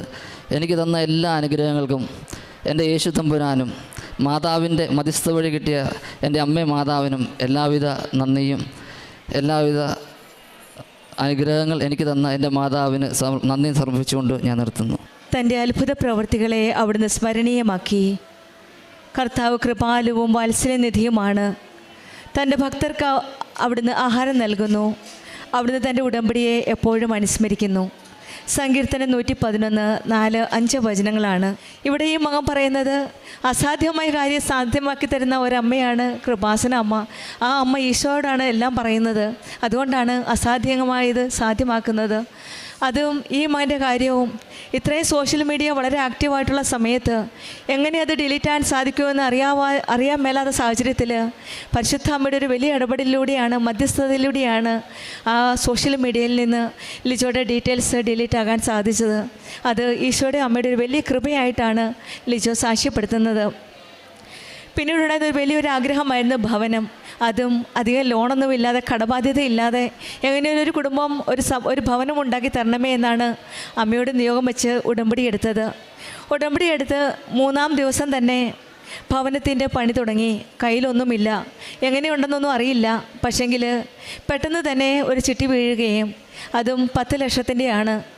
പക്ഷേ അവത്തിൽ തന്നെ കിട്ടുന്ന ഒരു ഇൻട്രസ്റ്റ് വെച്ച് തന്നെയാണ് ഓരോ പണികളും മുന്നോട്ട് പോകുന്നത്. അവിടെയും മാതാവിൻ്റെ ഒരു വലിയ ഇടപെടലാണ് നമുക്ക് കാണുവാൻ സാധിക്കുന്നത്. കോൺട്രാക്ടർ ആ ഭവനം നിർമ്മിക്കാനെടുത്ത കോൺട്രാക്ടറിന് തന്നെ ആ പ്രദേശത്ത് പല വീടുകളും ഉണ്ടാക്കാനുള്ള കോൺട്രാക്റ്റ് ബേസിസിൽ ജോലി കിട്ടി. അപ്പോൾ മറ്റ് ഭവനങ്ങൾ ഉണ്ടാക്കുവാനുള്ള ആ എമൗണ്ട് വെച്ച് ലിജോയുടെ ഭവന നിർമ്മാണവും കംപ്ലീറ്റ് ആക്കാൻ സാധിച്ചു. കോൺട്രാക്ടർ പറഞ്ഞു പതുക്കെ പൈസ തന്നാൽ മതി. അവിടെയും പരിശുദ്ധ അമ്മയുടെ ഒരു വലിയ ഇടപെടലായിട്ടാണ് ലിജോ സാക്ഷ്യപ്പെടുത്തുന്നത്. കോൺട്രാക്ടറിന് മറ്റ് വീടുകൾ നിർമ്മിക്കാനുള്ള പണി ലഭിച്ചപ്പോഴാണ് ആ പൈസയിൽ നിന്ന് ലിജോയുടെ ഹൗസും കംപ്ലീറ്റ് ആക്കാൻ സാധിച്ചത്. പിന്നീട് പതുക്കെ ലിജോ ആ പേയ്മെൻ്റ് എല്ലാം നടത്തുകയാണ്. പിന്നീടാണ് യാദൃശ്ചികമായിട്ട് നമുക്ക് പിന്നീട് വീണ്ടും ഒരു 40 ലക്ഷം കിട്ടുകയാണ്. അതും ഒരു അപ്രത്യക്ഷമായ രീതിയിലാണ് മാതാവിൻ്റെ ഒരു ഇടപെടൽ. അതും ഒരിക്കലും പ്രതീക്ഷിക്കാത്ത രീതിയിൽ എല്ലാ കാശും ഉണ്ടായിരുന്ന കടങ്ങളെല്ലാം ഒരുമിച്ച് വീട്ടുവാനായിട്ടാണ് ലിജോയ്ക്ക് സാധിച്ചത്. അവിടെ ഈശോയുടെ ഒരു വലിയ ഒരു അനുഗ്രഹമായിട്ടാണ് ലിജോ സാക്ഷ്യപ്പെടുത്തുന്നത്. ഇവിടെയെല്ലാം നാം കാണുന്നത് ഓരോ കാര്യത്തിനും ഓരോ ആവശ്യത്തിന് പോകുമ്പോഴും ഉടമ്പടി നേർച്ച വസ്തുക്കളായ ഉടമ്പടി തൈലവും ഉടമ്പടി കാശിനും ഒക്കെ ആയിട്ടാണ്. ചിട്ടി വിടാൻ പോയപ്പോഴത്തേനും അന്നത്തെ ദിവസവും ഉടമ്പടി നേർച്ച വസ്തുക്കൾ കൈവശം ഉണ്ടായിരുന്നു. ഉടമ്പടി കാശ് രൂപം കയ്യിൽ വെച്ച് ലിജോ വൈഫിനെ പറഞ്ഞു വിട്ടപ്പോൾ കൃപാസന അമ്മയോട് പ്രാർത്ഥിച്ചിട്ട് അമ്മയുടെ മധ്യസ്ഥതയിലൂടെ നമുക്ക് എന്തെങ്കിലും ഒന്ന് കിട്ടണം എന്നുള്ള രീതിയിൽ പ്രാർത്ഥിച്ചാണ് ഇവർ ഓരോ കാര്യത്തിന് പോകുന്നത്. പിന്നീട് ആ 40 ലക്ഷത്തിൻ്റെ അതുപോലെ തന്നെയാണ് പ്രാർത്ഥിച്ചെടുത്തു. അതവിടെയും ഈശോയും അമ്മയെ അനുഗ്രഹിക്കുകയാണ്. എല്ലാ നമ്മുടെ കുറവുകൾ നിറവുകളാക്കുന്ന ഒരമ്മയാണ് കൃപാസന അമ്മ. കാനായിലെ വിവാഹ വിരുന്നിൽ അവരുടെ ഭവനത്തിലുണ്ടായിരുന്ന കുറവുകളാണ് അമ്മ നിറവാക്കിയത്. ഈശോയോട് ചെന്ന് പറഞ്ഞപ്പോൾ ഈശോ പറഞ്ഞത് എൻ്റെ സമയമായിട്ടില്ല എന്നാണ്. പക്ഷെങ്കിൽ അമ്മ പറഞ്ഞത് അവൻ പറയുന്ന പോലെ ചെയ്യുക എന്നാണ്. ഉടമ്പടിയിൽ നാം ഇന്നും അതുതന്നെയാണ് ചെയ്യുന്നത്. അവൻ പറയുന്നത് ചെയ്യുക എന്ന് പറഞ്ഞ കാര്യങ്ങളാണ് നാം ഇന്ന് ഉടമ്പടിയിൽ കൂടി ചെയ്യുന്നത്. അത് പാലിക്കുമ്പോഴാണ് നമ്മുടെ കുറവുകൾ നിറവുകളാക്കി തരുന്നത് ഈശോയും അമ്മയും ചേർന്ന് നിന്നുകൊണ്ട്. ലിജോയുടെ ജീവിതത്തിൽ അത് തന്നെയാണ്. ഒരു നല്ലൊരു സ്കീമിൽ കൂടിയാണ് പെട്ടെന്ന് തന്നെ എല്ലാ കാര്യത്തിലും ഇടപെടുകയും ഇവരുടെ ജീവിതത്തിൽ ഓരോരോ പല വ്യക്തികളിൽ കൂടെ പല സാഹചര്യങ്ങളിൽ കൂടിയാണ് അമ്മ ഇവരെ കാത്ത് പരിപാലിച്ചത്. തന്നെയുമല്ല, സ്ഥലം വിൽക്കാനായിട്ട് അഡ്വാൻസ് കൊടുത്തു. ആ അഡ്വാൻസുള്ള കാശ് അപ്പോൾ ഈ മകൻ പ്രാർത്ഥിച്ചത് അമ്മയെ സ്ഥലം വിൽക്കാതെ ഒരു വീട് മേടിക്കണം, കയ്യിലൊന്നുമില്ല താനും. പക്ഷെ അവിടെയും അമ്മ പ്രവർത്തിക്കുകയാണ്. സ്ഥലം മേടിക്കാൻ വന്ന ആൾ പിന്നീട് ആ ഡിസിഷൻ ക്യാൻസലാക്കിയിട്ട് ഈ മകനോട് പറയുകയാണ്, ഞാൻ അഡ്വാൻസായിട്ട് 1 ലക്ഷം തന്നു, അത് നീ കൈവശം വെച്ചോ, നിനക്ക് കയ്യിലാവുമ്പോൾ തിരിച്ചു തന്നാൽ മതിയെന്ന്. അങ്ങനെ ആ വീടും സ്ഥലവും വിൽക്കാതെ തന്നെ ഈശോയുടെയും അമ്മയുടെയും വലിയൊരു കൃപയാൽ തന്നെയാണ് ഇന്ന് ഈ മകന് പരിശുദ്ധ അമ്മയുടെ പ്രത്യക്ഷീകരണത്തിൻ്റെ സാക്ഷിയായിട്ട് എല്ലാ കാര്യവും നടത്തി തന്ന ഈശോയ്ക്കും അമ്മയ്ക്കും നന്ദി പറയുന്നത്. തൻ്റെ അത്ഭുത പ്രവർത്തികളെ അവിടുന്ന് സ്മരണീയമാക്കി. കർത്താവ് കൃപാലുവും വാത്സല്യനിധിയുമാണ്. തൻ്റെ ഭക്തർക്ക് അവിടുന്ന് ആഹാരം നൽകുന്നു. അവിടുന്ന് തൻ്റെ ഉടമ്പടിയെ എപ്പോഴും അനുസ്മരിക്കുന്നു. നമ്മുടെ ജീവിതത്തിലും അത്ഭുത പ്രവർത്തികൾ കാണുവാനും അവിടുത്തെ കൃപയും വാത്സല്യവും അനുഭവിക്കുവാനും ഭക്തർക്ക് ആഹാരം നൽകുന്ന ആ ദൈവത്തിൻ്റെ കരങ്ങളിലേക്ക് നമ്മുടെ ജീവിതത്തെ മുഴുവനായിട്ട് സമർപ്പിക്കാനും നമുക്ക് പ്രാർത്ഥിക്കാം. ആ കൃപയ്ക്ക് വേണ്ടിയിട്ട് ദൈവത്തോട് ചേർന്ന് നിന്ന് അവിടുന്ന് തൻ്റെ ഉടമ്പടി എപ്പോഴും അനുസ്മരിക്കുന്ന, ഉടമ്പടി വാഗ്ദാനങ്ങൾ പാലിക്കുന്ന ദൈവമാണ് നമ്മുടെ ഒപ്പമുള്ളത്. ആ ദൈവത്തോട് ചേർന്ന് നിൽക്കാനുള്ള കൃപയ്ക്കായി നമുക്ക് പ്രാർത്ഥിക്കാം. ലിജോ ജോസഫിന് കുടുംബത്തിന് ലഭിച്ച എല്ലാ അനുഗ്രഹങ്ങൾക്കും നമ്മൾക്ക് ദൈവനാമത്തിന് മഹത്വമുണ്ടായിരിക്കട്ടെ. ഈ കൃപാസന അൽത്താരയിൽ ജീവനോടെ പ്രത്യക്ഷപ്പെട്ട അമ്മയുടെയും പരിശുദ്ധ അമ്മയുടെയും യേശുപ്പൻ്റെയും മുന്നിൽ എന്നെയും എൻ്റെ കുടുംബത്തിനെ പ്രത്യക്ഷീകരണത്തിനെ സാക്ഷിയാക്കി മാറ്റിയതിന് ഞാൻ കോടാനുകോടി നന്ദി പറയുന്നു. എൻ്റെ പേര് അഞ്ജന. ഞാൻ ചാത്തന്നൂരിൽ നിന്ന് വരുന്നു. ഇതെൻ്റെ ഹസ്ബൻഡിൻ്റെ അമ്മ. ഇതെനിക്ക് അമ്മ മാതാവ് വഴി ലഭിച്ച കുഞ്ഞ് ഇഷാൻ. ഞാൻ ആദ്യമായി ഓൺലൈൻ ഉടമ്പടി എടുക്കുന്നത് 2024 നവംബർ 8-ാം തീയതി. ഞാൻ ഇവിടെ തീർത്ഥാടനമേ ഉടമ്പടി എടുക്കുന്നത് ഇന്നാണ്. 2 വർഷമായി ഓൺലൈൻ ഉടമ്പടിയാണ് എടുത്തുകൊണ്ടിരിക്കുന്നത്. ഞാൻ ബഹ്റൈനിൽ നേഴ്സായിട്ട് വർക്ക് ചെയ്യുകയാണ്. ഞങ്ങൾ 5 വർഷമായി ബഹ്റൈനിലാണ് താമസിച്ച് വരുന്നത്. എനിക്ക് കല്യാണം കഴിഞ്ഞ് 5 വർഷമായിട്ട് കുഞ്ഞുങ്ങളുണ്ടായിരുന്നില്ല. 3 മിസ്കാരേജ് കഴിഞ്ഞ് ഇതെൻ്റെ 4ാമത്തെ പ്രഗ്നൻസിയിലുണ്ടായ കുഞ്ഞാണ്. എന്താ പ്രോബ്ലം എന്ന് പറയുന്നത്, ആദ്യത്തെ 2-3 മാസം കഴിയുമ്പോൾ എനിക്ക് ഓട്ടോമാറ്റിക്കലി എൻ്റെ ബോഡിയിൽ തന്നെ ബ്ലീഡിങ് ആയി ആ പ്രഗ്നൻസി മിസ്കാരേജായി പോകുന്നതായിരുന്നു. അപ്പോൾ ഞാൻ +2 പഠിക്കുന്ന സമയം മുതൽ തന്നെ എനിക്ക് തൈറോയിഡിൻ്റെ ഇഷ്യൂസ് ഉണ്ടായി.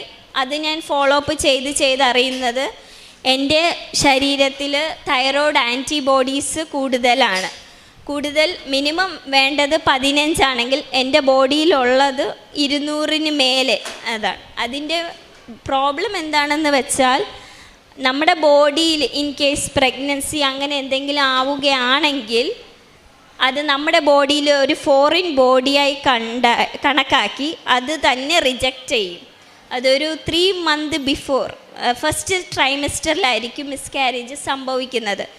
എത്ര ഇഞ്ചക്ഷൻസോ മെഡിസിൻസോ തന്നാലും അത് ബോഡിയിൽ വയറ്റിൽ ഗർഭം ധരിക്കാൻ പറ്റില്ല. അത് എങ്ങനെയായാലും മിസ്കാരേജായി തന്നെ പോവും.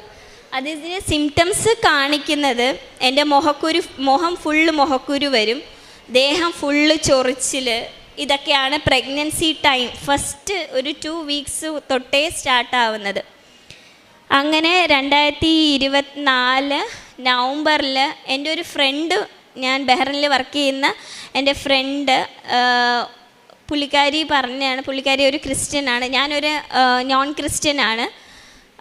പുള്ളിക്കാരി ദീപ്തി എന്നാണ് പുള്ളിക്കാരിയുടെ പേര്. പുള്ളി പറഞ്ഞു ഇങ്ങനെ ഒരു കൃപാസനം എന്ന് പറയുന്ന ഒരു പള്ളിയുണ്ട് ആലപ്പുഴ, അവിടെ അമ്മ മാതാവ് പ്രത്യക്ഷപ്പെട്ട സ്ഥലമാണ്, അവിടെ പോയി പ്രാർത്ഥിച്ചാൽ നമ്മുടെ എന്ത് കാര്യവും നടക്കും. അപ്പോൾ ഞാൻ ആദ്യം തന്നെ എനിക്ക് ഓൾറെഡി ഞാൻ ഒരു 5th സ്റ്റാൻഡേർഡ് മുതലേ എൻ്റെ കയ്യിൽ ജപമാലയും എൻ്റെ കയ്യിൽ യേശുയുടെ ഫോട്ടോ, കാരണം ഞാൻ പഠിച്ചത് എൻ്റെ സ്കൂളിലെ ടീച്ചേഴ്സ് പറയുമായിരുന്നു നിങ്ങൾ ചർച്ച് കാണുമ്പോൾ നിങ്ങൾ പ്രാർത്ഥിക്കണം. അങ്ങനെ എന്തെന്നറിയില്ല, അന്ന് മുതലേ പ്രാർത്ഥിക്കും. എൻ്റെ പാരൻസ് ആണെങ്കിലും അങ്ങനെ പ്രത്യേകിച്ച് പ്രാർത്ഥിക്കുന്നതിൽ കുഴപ്പമോ അങ്ങനെയൊന്നും പറഞ്ഞിട്ടില്ല. പള്ളികളിൽ പോവും, എൻ്റെ അമ്മയാണെങ്കിലും പോവും, വലിയമ്മയാണെങ്കിലും പോവും, അച്ഛനാണെങ്കിലും ഒക്കെ പോകുന്ന കൂട്ടത്തിലുള്ള ആൾക്കാരാണ്. സോ ഞാൻ ഒരു +2 വരെയും, +2 കഴിഞ്ഞ് നഴ്സിംഗ് പഠിക്കുമ്പോഴും സെൻറ്റ് മേരീസ് ചർച്ച് ട്രിവാൻഡ്രം എല്ലാം വെള്ളിയാഴ്ചയും ഞായറാഴ്ചയും ഒക്കെ സമയം കിട്ടുമ്പോഴൊക്കെ പോകുന്ന ഒരു വ്യക്തിയായിരുന്നു. സോ അതുകൊണ്ട് എനിക്ക് അമ്മ മാതാവിനെയും യേശുപ്പനെയും നന്നായിട്ട് അറിയാം. ഞാൻ എന്ത് കാര്യവും പ്രാർത്ഥിക്കാറുണ്ട്, എനിക്കതെല്ലാം നടന്നിട്ടുമുണ്ട്. ഈവൻ ഞാൻ ഇവിടെ നാട്ടിൽ നിന്ന് പോയി ഹസ്ബൻഡിൻ്റെ കൂടെ ഒരുമിച്ച് താമസിക്കാനും എക്സാം ക്ലിയർ ചെയ്യാനും ഒക്കെ ഉടമ്പടി എടുക്കാതെ പ്രാർത്ഥിച്ചിട്ടുണ്ട്. അങ്ങനെ അതിൻ്റെ കൂട്ടത്തിൽ എൻ്റെ വേറൊരു കൂട്ടുകാരി പറഞ്ഞായിരുന്നു, ചേച്ചിയുടെ ഹസ്ബൻഡ് അതൊരു നോൺ ക്രിസ്ത്യനാണ്, ചേച്ചിയുടെ ഹസ്ബൻഡ് ക്യാൻസർ സർവേലൻസ്. അപ്പോൾ ഈ 2 സാക്ഷികൾ എൻ്റെ മനസ്സിൽ തന്നെ കിടന്നിരുന്നു. ഞാൻ യൂട്യൂബ് ചെക്ക് ചെയ്യാൻ തുടങ്ങി. ആ സമയത്ത് എവിടെ നിന്ന് അറിഞ്ഞൂടാ, ബഹ്റൈനിൽ എനിക്കൊരു കൃപാസന പത്രം കിട്ടി. അത് ഒരു 8 ഡിസംബർ 2023 പത്രമായിരുന്നു. ഞാൻ കുറച്ച് വായിച്ചു, എന്നിട്ട് ബാക്കിൽ സമയം കിട്ടുമ്പോഴൊക്കെ വായിക്കാൻ തുടങ്ങി. അങ്ങനെ എൻ്റെ ഈ ഫ്രണ്ട് പറഞ്ഞു ഓൺലൈൻ ഉടമ്പടി എടുത്തു. അപ്പം ഞാൻ നാട്ടിൽ വന്നത് ഒക്ടോബറിലായിരുന്നു. ഞാൻ ഒക്ടോബറിൽ വന്ന സമയത്ത് എനിക്കിതിനെപ്പറ്റി അറിയില്ല, അല്ലെങ്കിൽ ഞാൻ അന്ന് ഇവിടെ വന്ന് തീർത്ഥാടന ഉടമ്പടി എടുക്കുമായിരുന്നു. നവംബറിൽ പ്രാർത്ഥിക്കാൻ തുടങ്ങി. അപ്പം തന്നെ എൻ്റെ മനസ്സിൽ തോന്നി എനിക്കിവിടെ വരണം, എങ്ങനെയെങ്കിലും വരണം. പക്ഷേ ഞാൻ റീജോയിൻ ചെയ്തതേ ഉള്ളൂ. ആ സമയത്ത് എനിക്ക് ലീവ് കിട്ടില്ല. ഞാൻ എൻ്റെ അച്ഛൻ്റെ അടുത്തും എൻ്റെ ഹസ്ബൻഡിൻ്റെ അടുത്തും പറയാമെന്ന് വിചാരിച്ചു. കാരണം ആ സമയത്ത് തന്നെ അമ്മയടുത്ത് ഞാൻ പ്രാർത്ഥിക്കുമ്പോൾ ചോദിക്കും, ആരെനിക്ക് വേണ്ടി പോയി പ്രാർത്ഥിക്കും, ആ ആൾത്തറയിൽ എനിക്ക് വേണ്ടി ആരെങ്കിലും പോയി പ്രാർത്ഥിക്കാൻ എനിക്ക് അമ്മ ആരെങ്കിലും റെഡിയാക്കി തരണമെന്ന് പറയുമായിരുന്നു. അങ്ങനെ നിർഭാഗ്യവശായാലും ഭാഗ്യവശായാലും ഹസ്ബൻഡിൻ്റെ അമ്മയ്ക്ക് ആ സമയത്ത് അമ്മയുടെ കാലിന് അസുഖമായി ഹോസ്പിറ്റലൈസ്ഡായി. എൻ്റെ ഹസ്ബൻഡിന് നല്ല ടെൻഷനും അമ്മയെ കണ്ടോളാൻ വയ്യ എന്നുള്ള രീതിയിലായി. ഹസ്ബൻഡ് റിട്ടേൺ ടിക്കറ്റ് എടുത്ത് നാട്ടിൽ വന്നു. ആ സമയം ഞാൻ ബഹ്റിനിൽ ഒറ്റയ്ക്കും, ഹസ്ബൻഡ് അമ്മയെ കാണാനായിട്ട് ഹോസ്പിറ്റലിലും വന്നു. അങ്ങനെ എൻ്റെ മനസ്സിൽ ശരിക്കും സന്തോഷമാണ് തോന്നിയത്. കാരണം എൻ്റെ പ്രാർത്ഥന അമ്മ കേട്ടു, അതുകൊണ്ട് ഹസ്ബൻഡ് ആ പ്രാർത്ഥനയും കൊണ്ട് ഇവിടെ വന്നു. അങ്ങനെ ഒരാഴ്ച അമ്മ ഹോസ്പിറ്റലിലെല്ലാം കഴിഞ്ഞു. അതിനുശേഷം ഹസ്ബൻഡ് ഇവിടെ വന്ന് പ്രാർത്ഥിച്ചു, തിരിച്ചു വന്നു. ആ മാസം അത് കഴിഞ്ഞ് അതിന് മുന്നേ ഞാൻ ഞാൻ ഫസ്റ്റ് മിസ്കാരേജ് നടന്ന സമയത്ത് നോർമൽ പ്രഗ്നൻ്റ് ആയിരുന്നു. രണ്ടാമത്തെ വട്ടം 2 IUI ചെയ്തു. അതിൽ ഒരെണ്ണം പ്രഗ്നൻസി പോസിറ്റീവായി, രണ്ടാമത്തത് ഫെയിലും ആയിരുന്നു. അത് കഴിഞ്ഞ് വീണ്ടും പ്രഗ്നൻസിയായി, പക്ഷേ അത് മിസ്കാരേജ് ആയിപ്പോയി. ഇതെൻ്റെ 4ാമത്തേതാണ്. അങ്ങനെ ഡിസംബർ 28 ഞാൻ പ്രഗ്നൻസി ടെസ്റ്റ് ചെയ്യണമെന്ന് എനിക്ക് തോന്നി. 30-ാം തീയതി ഞാൻ ബ്ലഡ് ടെസ്റ്റ് ചെയ്തു, യൂറിൻ ടെസ്റ്റ് അല്ല, ബ്ലഡ് ടെസ്റ്റ് ചെയ്തു. പ്രഗ്നൻസി പോസിറ്റീവാണെന്നറിഞ്ഞു. അന്നും സന്തോഷമില്ല, കാരണം ഓൾറെഡി എപ്പോഴും പോസിറ്റീവാകും. വീണ്ടും മിസ്കാരേജിൽ 2 മാസം കഴിയുമ്പം ബ്ലീഡിങ് സ്റ്റാർട്ട് ചെയ്യും, മിസ്കാരേജ് ആവും. അങ്ങനെ ഡോക്ടർ പറഞ്ഞു റിപ്പീറ്റ് ചെയ്യാം. ജനുവരി 1 വീണ്ടും റിപ്പീറ്റ് ചെയ്തു. കൗണ്ട് ഡബിൾ ആവുന്നുണ്ട്. Full medicines, tablets, suppository, injections എല്ലാം വിത്ത് കൺട്രോൾ. കാരണം ഓൾറെഡി എനിക്ക് പ്രീവിയസ് ഹിസ്റ്ററി ഓഫ് മിസ്കാരേജ് ഉണ്ട്, പ്ലസ് തൈറോയ്ഡ് എലിവേറ്റഡ് ഉണ്ട്. അതായത് എന്തായാലും മിസ്കാരേജ് ആവും എന്നുള്ള രീതി. അപ്പം ഞാൻ ഉടമ്പടി എടുക്കുന്ന സമയത്ത് അച്ഛനും കൂടെ ഇവിടെ വന്ന് പ്രാർത്ഥിക്കുമായിരുന്നു. കാരണം ഞാൻ ഇവിടെ ഇല്ലാത്തതുകൊണ്ട് അച്ഛൻ എനിക്ക് വന്ന് ഇവിടെ അമ്മയടുത്ത് കാണണമെന്ന് പറയണമെങ്കിൽ എൻ്റെ അച്ഛൻ ഇവിടെ വന്ന് പ്രാർത്ഥിക്കും. ഉടമ്പടി എടുത്തിട്ടില്ല, പക്ഷെ വന്ന് പ്രാർത്ഥിക്കുമായിരുന്നു. അങ്ങനെ ജനുവരി മാസം ഫുൾ കംപ്ലീറ്റ് ആവുന്നു. ജനുവരി 30 ഒരു ഫങ്ഷൻ അറ്റൻഡ് ചെയ്യാൻ പോയതാ. ഫുൾ ബ്ലീഡിങ് എന്ന് പറഞ്ഞാൽ പാൻറ്റും അടിയിലെ ഫുൾ ഒരു മേ ബി ഒരു 100 ml ബ്ലഡ് വരും. ആ സമയത്ത് ഞാൻ 8 weeks പ്രഗ്നൻ്റ് ആണ്. സ്കാൻ മേ ബി ഒരു 2-3 days മുന്നേ സ്കാൻ ചെയ്തേ ഉള്ളൂ. 8 weeks പ്രഗ്നൻ്റ്. ആ സമയത്ത് ഞാൻ ഹോസ്പിറ്റലിൽ ആരുടെ അടുത്തും പറഞ്ഞിട്ടില്ലായിരുന്നു. ഈവൻ അമ്മയുടെ അടുത്തും എൻ്റെ അമ്മയുടെ അടുത്തും മാത്രമേ പറഞ്ഞിട്ടുണ്ടായിരുന്നുള്ളൂ. അങ്ങനെ എനിക്കറിയില്ല, എന്തോ എൻ്റെ ഒരു ഫ്രണ്ട് പെട്ടെന്ന് ഹോസ്പിറ്റലിൽ കൊണ്ടുപോയി. ഡോക്ടർ ഹാർട്ട് ബീറ്റ് ഉണ്ടെന്ന് പറഞ്ഞു. പക്ഷെ കിട്ടുമോ ഇല്ലേ എന്നുള്ള ഒന്നും അറിയില്ല. ഫുൾ ബെഡ് റെസ്റ്റ് വേണം.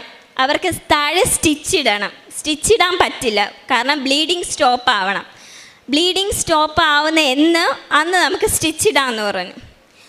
അങ്ങനെ എനിക്ക് ബെഡ് റെസ്റ്റ് എടുക്കാൻ പറ്റില്ല, കാരണം ഓൾറെഡി ഞാൻ 1 month വെക്കേഷൻ കഴിഞ്ഞ് ജസ്റ്റ് 2 month ജോയിൻ ചെയ്തതേ ഉള്ളൂ. ആ സമയത്ത് വെക്കേഷൻസ് ഒന്നും പെൻഡിങ്ങും ഇല്ല. എനിവേ എനിക്ക് സിക്ക് ലീവ് കിട്ടി, 1 week സിക്ക് ലീവ്. ആ സമയത്തും എൻ്റെ കയ്യിൽ എനിക്ക് ഉടമ്പടി, തൈലം, കാശിരൂപം ഇതെല്ലാം എൻ്റെ ഫ്രണ്ട്സ്, കാരണം എനിക്ക് ഓൾറെഡി മിസ്കാരേജുകൾ എൻ്റെ ഫ്രണ്ട്സിനൊക്കെ അറിയാമെന്നുള്ള ഫ്രണ്ട്സിനും ഞാൻ ഉടമ്പടി എടുത്ത ഫ്രണ്ട്സിനും അറിയാമായിരുന്നു ഞാൻ ഉടമ്പടി എടുത്തതാണ്, ഇങ്ങനെ ഞാൻ പ്രഗ്നൻ്റ് ആയി എന്ന്. ആ സമയത്ത് തന്നെ ഞാൻ എല്ലാവരുടെ അടുത്തും പറഞ്ഞായിരുന്നു. അങ്ങനെ ഡോക്ടർ പറഞ്ഞു ഒരു 1 week വരെ ബെഡ് റെസ്റ്റ് വേണം. 2 days ഹോസ്പിറ്റലിൽ അഡ്മിറ്റായി, 1 week ബെഡ് റെസ്റ്റ് എടുത്തു.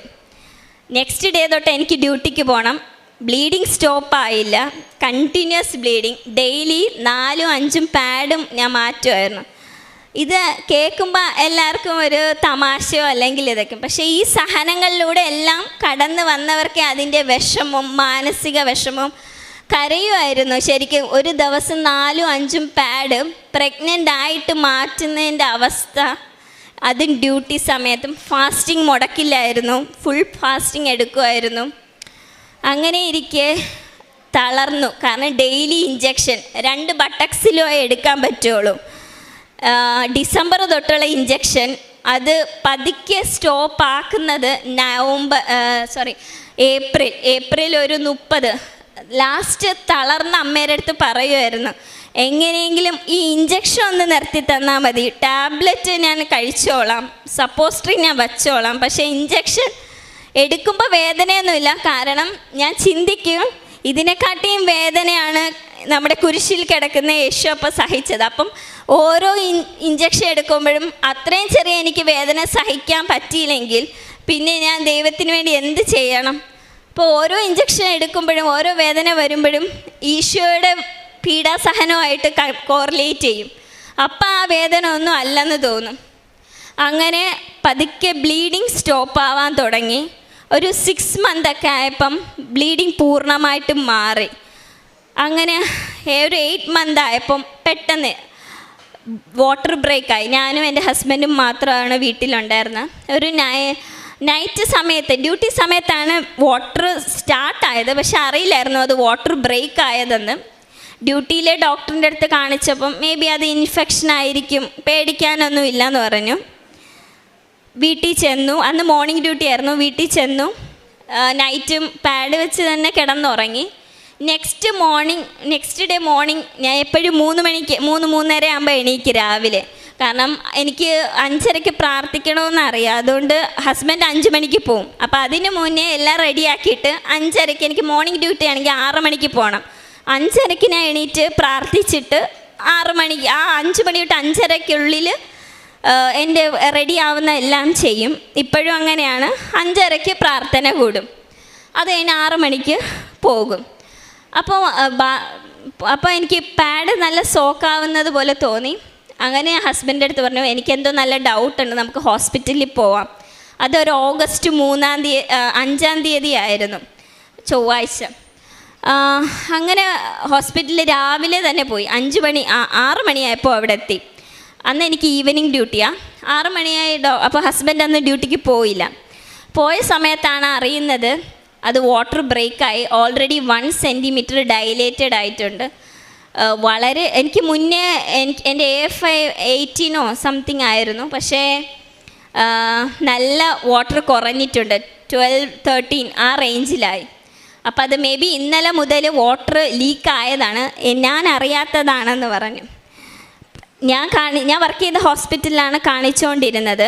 അവർ പറഞ്ഞു ഈ കേസ് ഇവിടെ എടുക്കാൻ പറ്റില്ല, കാരണം NIC അഡ്മിഷൻ വരും, കുഞ്ഞിന് 2 kg ബേബി വെയിറ്റേ ഉള്ളൂ. ബിക്കോസ് ഞാൻ 34 വീക്ക് ആയതേ ഉള്ളായിരുന്നു.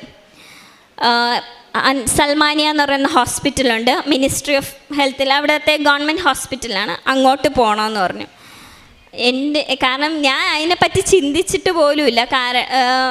ഗവൺമെൻറ് ഹോസ്പിറ്റൽ, വേറൊരു രാജ്യം, അവിടെ എങ്ങനെയായിരിക്കും, ആരും ഇല്ല, എന്താ അവസ്ഥയെന്ന് അറിയില്ല. വർക്ക് ചെയ്യുന്ന ഹോസ്പിറ്റലിൽ നമുക്കൊന്നും പേടിക്കാനില്ല. അവിടെ എൻ്റെ ഡോക്ടേഴ്സ്, ഞാൻ കാണിച്ചുകൊണ്ടിരുന്ന ഡോക്ടേഴ്സ് തന്നെ അവിടെ എന്നെ സഹായിക്കേണ്ട ഒരു കാര്യമില്ല, പക്ഷേ എന്നെ അറിയാവുന്നവരെല്ലാം സൽമാനിയയിൽ വർക്ക് ചെയ്യുന്ന ഫ്രണ്ട്സിനെ വിളിച്ച് കോണ്ടാക്റ്റ് ചെയ്ത് വന്ന് എന്നെ ഹെൽപ്പ് ചെയ്യാമെന്നൊക്കെ പറഞ്ഞു. ഹസ്ബൻഡ് ആംബുലൻസ് കൊണ്ടുപോകാമെന്ന് പറഞ്ഞു. ബട്ട് ഞങ്ങൾ വണ്ടിയിൽ തന്നെ പോയി. അവിടെ ചെന്നു. വെയിറ്റിംഗ് എന്ന് പറഞ്ഞാൽ എനിക്ക് മുന്നേ ഒരു 10-20 പേര് ആൾക്കാർ അവിടെ നിൽക്കുകയാണ്. ഒരു സ്റ്റാഫ് നേഴ്സ് വന്ന് എന്നെ വിളിച്ചിട്ട് പറഞ്ഞു, വന്നോളൂ ചെക്ക് ചെയ്യാം. ഞാൻ ചെക്ക് ചെയ്യാൻ അവിടെ പോയി ഇരുന്നതും എൻ്റെ വാട്ടർ ഫുള്ളായിട്ട് അവിടെ തന്നെ ബ്രേക്ക് ചെയ്തു. ഈ 20 മുന്നേ വേറെ ഇരിക്കുന്ന കൂടെ ഇവരെന്നെ നേരെ ഡയറക്റ്റ് ബെഡിൽ എടുത്ത് കൊണ്ടുപോയി. ഓൾറെഡി അവിടെയുള്ള അറബി ലേഡീസ് തന്നെ വെയിറ്റിംഗ് ആണ്, പക്ഷേ എനിക്കവിടെ പ്രയോറിറ്റി തന്നു, നേരെ കെടുത്തി. ഫുൾ വാട്ടർ ബ്രേക്കായി. ഡോക്ടർ സ്കാൻ ചെയ്തപ്പം ബേബി വെയിറ്റ് ഓൺലി 2 kg. ഇത് ഒന്നും നമുക്ക് ചെയ്യാൻ പറ്റില്ല. IV ഫ്ലൂയിഡ് തന്ന് കുഞ്ഞിന് ഇഞ്ചക്ഷൻ എടുത്തിട്ടില്ല, കാരണം ലങ്സിൻ്റെ കപ്പാസിറ്റി വേണം, ലങ് മെച്യൂരിറ്റി ഉണ്ടാവണം. 30 അവർ പ്ലാൻ ചെയ്തിട്ടില്ലായിരുന്നു. സോ 34 ആഴ്ച ആയിട്ടുള്ളൂ. എങ്ങനെയെങ്കിലും നമുക്ക് IV ഫ്ലൂയിഡ്സ് തന്ന് കുഞ്ഞിനെ ഒരു 36 ആഴ്ചയെങ്കിലും ആക്കണം എന്ന് ഡോക്ടേഴ്സ് പറഞ്ഞു. എനിക്ക് ആ സമയത്ത് ബ്ലഡ് പ്രഷർ കൂടി, 190/110 ഒക്കെ ആയി. ടാബ്ലറ്റ് സ്റ്റാർട്ട് ചെയ്തു, IV ഇൻഫ്യൂഷൻ സ്റ്റാർട്ട് ചെയ്തു, എല്ലാം താളം തെറ്റി. എൻ്റെ ഡ്യൂ ഡേറ്റ് പറഞ്ഞത് 16 സെപ്റ്റംബർ, ഇത് ഓഗസ്റ്റ് ആയതേ ഉള്ളൂ. എൻ്റെ അമ്മ വരാനിരുന്നത് 25 ഓഗസ്റ്റിലായിരുന്നു ടിക്കറ്റ് ബുക്ക് ചെയ്ത് അമ്മ ബഹ്റിനിൽ വരാനിരുന്നത്. ഇവിടെ ആരുമില്ല, ഹസ്ബൻഡിനകത്ത് കയറ്റില്ല, നമ്മൾ മാത്രമേ ഉള്ളൂ, എല്ലാം നമ്മൾ തന്നെ ചെയ്യണം. എനിക്ക് ഫസ്റ്റ് എക്സ്പീരിയൻസ്, എൻ്റെ സിബ്ലിങ്സ് ഒന്നും എനിക്കില്ല, സോ ഞാൻ ഇതൊന്നും കണ്ടിട്ടുമില്ല. അങ്ങനെ ഞാൻ ഹോസ്പിറ്റലിൽ അഡ്മിറ്റായി. 5-ാം തീയതി അഡ്മിറ്റായി. IV ഫ്ലൂയിഡ്സ് ആയിരുന്നു. വാട്ടർ ലീക്ക് ഉണ്ട്. 6-ാം തീയതി same water leak, IV fluid ആയിരുന്നു, BP മെഡിസിൻസ്. വെയിറ്റ് ഒത്തിരി ആയിട്ട് കൂടില്ല, ഈ സെയിം 2 kg തന്നെയാന്ന് പറഞ്ഞു. ഫൈനലി ആ സമയത്ത് ഞാൻ ലൈറ്റിൽ ക്യാൻഡിൽ പ്രെയർ റിക്വസ്റ്റ് ഇട്ടു, എങ്ങനെയെങ്കിലും കൊച്ചിന് NICU അഡ്മിഷൻ ഇടാൻ പാടില്ല, കാരണം കൊച്ചിനെ എനിക്ക് ഇത്രയും വർഷം ശേഷം കിട്ടുന്നതാണ്. അപ്പോൾ എൻ്റെ കൺമുമ്പിൽ തന്നെ എനിക്ക് ആ കുഞ്ഞിനെ കാണണം എന്ന് എനിക്കുണ്ടായിരുന്നു. NICU അഡ്മിഷൻ ആണെങ്കിൽ അവിടെ കുഞ്ഞിനെ NICUലാക്കും. നമ്മൾ സിസേറിയൻ ആണെങ്കിലും നോർമൽ ആണെങ്കിലും നമ്മൾ പോയി ബ്രസ്റ്റ് ഫീഡിങ് ചെയ്യണം. തിരിച്ച് നമ്മൾ തന്നെ കുഞ്ഞിനെ ഒന്നിൽ കുഞ്ഞിനെ എടുത്തുകൊണ്ട് നമ്മൾ തന്നെ വരണം, അല്ലെങ്കിൽ നമ്മൾ പോയി ബ്രസ്റ്റ് ഫീഡിങ് ചെയ്തിട്ട് നമ്മൾ തന്നെ വരണം. ഒരു ബൈസ്റ്റാൻഡറിനെ അലോ ചെയ്യൂല അവർ. ഇതെല്ലാം എനിക്ക് അറിയാമെന്നുള്ളതുകൊണ്ട് ഞാൻ ലൈറ്റ് ക്യാൻഡി പ്രെയർ റിക്വസ്റ്റ് ഇട്ട് എങ്ങനെയെങ്കിലും എനിക്ക് ഡെലിവറി കുഞ്ഞിനെ സേഫായിട്ട് കിട്ടണം, എങ്ങനെ തന്നാലും കുഴപ്പമില്ല, കുഞ്ഞ് ജീവനോടെ എനിക്ക് കയ്യിൽ കിട്ടണം, എൻ്റെ കൂടെ എൻ്റെ കുഞ്ഞുണ്ടായിരിക്കണം എന്ന് പ്രാർത്ഥിച്ചു. 8-ാം തീയതി അപ്പോൾ എൻ്റെ ഫ്രണ്ട്സ്, നമുക്കൊരു കൃപാസന ബഹ്റൈൻ ഗ്രൂപ്പുണ്ട്, അതൊന്നും ഞാൻ ഇവിടെ എഴുതി കൊടുത്തില്ല, ഇപ്പോഴാണ് ഓർമ്മ വരുന്നത്. അപ്പോൾ ആ ഗ്രൂപ്പിൽ ഒത്തിരി ഫ്രണ്ട്സ് ഉണ്ട്. നമ്മളിങ്ങനെ ഈ ഹോസ്പിറ്റൽ വിസിറ്റും കാരുണ്യ പ്രവർത്തനങ്ങളും ഒക്കെ ചെയ്യുന്നത് ആ ഗ്രൂപ്പ് വഴിയാണ്. അപ്പോൾ അങ്ങനെ വരുമ്പോൾ എനിക്കറിയില്ല, ഞാൻ നേരിട്ട് കാണാത്ത ആ ചേച്ചിമാരൊക്കെ എൻ്റെ ഹസ്ബൻഡിനെ കോണ്ടാക്ട് ചെയ്യുന്നു, എന്നെ വന്ന് കാണുന്നു. ഇവിടുത്തെ കാശിരൂപവും ജപമാലയൊക്കെ കൊണ്ടുവന്ന് എനിക്ക് കുരിശ് വരച്ച് പ്രാർത്ഥിക്കണം. ഞാൻ ആദ്യമായിട്ടാണ് അവരൊക്കെ കാണുന്നത്. ഫോൺ വഴി കോണ്ടാക്റ്റേ ഉള്ളൂ. പൈസ ഗൂഗിൾ പേ പോലെ ബെനിഫിറ്റ് പേ അയക്കുന്ന ആ ഒരു റിലേഷൻഷിപ്പേ ഉണ്ടായിരുന്നുള്ളൂ. അങ്ങനെ ആ സമയത്ത് ആരൊക്കെ സഹായിച്ചെന്നറിയില്ല, അറിഞ്ഞൂടാത്തവരെല്ലാവരും വന്ന് സഹായിച്ചു. ഒരുപാട് പ്രാർത്ഥനയുടെ ഫലമായിട്ട് 5:30 8-ാം തീയതി 5:30 ഒരു ചേച്ചി വന്ന് പ്രാർത്ഥിച്ചു. 6 മണിക്ക് ഡോക്ടർ പറയാണ് നിങ്ങളുടെ ബേബി ടയേർഡാണ്, നമുക്ക് CS ചെയ്യാം, എങ്ങനെയെങ്കിലും കുഞ്ഞിന്, കാരണം വാട്ടർ ഇല്ല, ഒൺലി 3 AFI 3 സെൻറ്റിമീറ്ററേ ഉള്ളൂ. സോ ഇനി കുഞ്ഞകത്ത് കിടക്കുന്നത് സേഫ് അല്ല. 2.5 kg എബോ ആണെങ്കിൽ കുഞ്ഞ് നിങ്ങൾക്ക് തരാം, ലെസ് ദാൻ 2.5 kg ആണെങ്കിൽ ഡയറക്റ്റ് NICU. അപ്പോൾ വെയിറ്റ് ഈ 3 ദിവസം കൊണ്ട് 100 ഗ്രാം കൂടുമെന്ന് എനിക്കറിയില്ല. ഞാൻ പ്രത്യേകിച്ചൊന്നും കഴിച്ചുമില്ല. NPO ഡെയിലി NPO ആയിരുന്നു, ഫ്ലൂയിഡ്സ് മാത്രമായിരുന്നു എടുക്കരുന്നത്. അങ്ങനെ 6 മണിയായപ്പോൾ ഓഗസ്റ്റ് 8-ാം തീയതി 6 മണി ഇന്ത്യൻ ടൈം 8:30 എനിക്ക് മോൻ ഇഷാനെ ഉണ്ടായി. അമ്മ മാതാവ് എൻ്റെ കയ്യിൽ ഭദ്രമായിട്ട് തന്നു.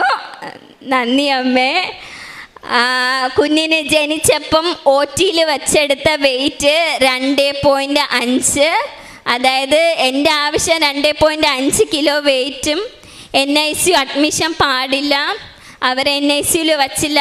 കുഞ്ഞ് ജനിച്ച പാടേ പറഞ്ഞു മിറാക്കിൾ ബേബി. കാരണം 2 ദിവസം മുന്നേ വരെ 2 kg കാണിച്ച കുഞ്ഞ് ആ ഡെലിവറി കഴിഞ്ഞപ്പോഴേ 2.5.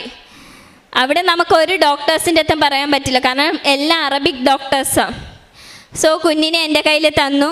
നെക്സ്റ്റ് ഡേ തൊട്ട് കുഞ്ഞിൻ്റെ കോംപ്ലിക്കേഷൻസ് തുടങ്ങി. കാരണം അമ്മ എനിക്ക് 2.5 kg വെയിറ്റ് തന്നു, നെക്സ്റ്റ് ഡേ 2 kg ആയി. ഈ 5 എവിടെ പോയെന്ന് എനിക്ക് അറിഞ്ഞുകൂടാ. കുഞ്ഞ് എൻ്റെ കയ്യിൽ തന്നെ ഉണ്ടായിരുന്നു. ഡോക്ടർ പറഞ്ഞു കുഴപ്പമില്ല, കുഞ്ഞ് നിൻ്റെ കയ്യിൽ തന്നെ വച്ചോ, നമുക്ക് ഒബ്സർവേഷനിൽ വയ്ക്കാം. അവിടെ കുഞ്ഞിന് നിയോണേറ്റൽ ജോണ്ടിസ് ഉണ്ടായിരുന്നു. അത് പറയുന്ന സമയത്താണ് ഡോക്ടർ പറയുന്നത് കുഞ്ഞിൻ്റെ കോംപ്ലിക്കേഷൻസ് എന്തൊക്കെയാണെന്ന്.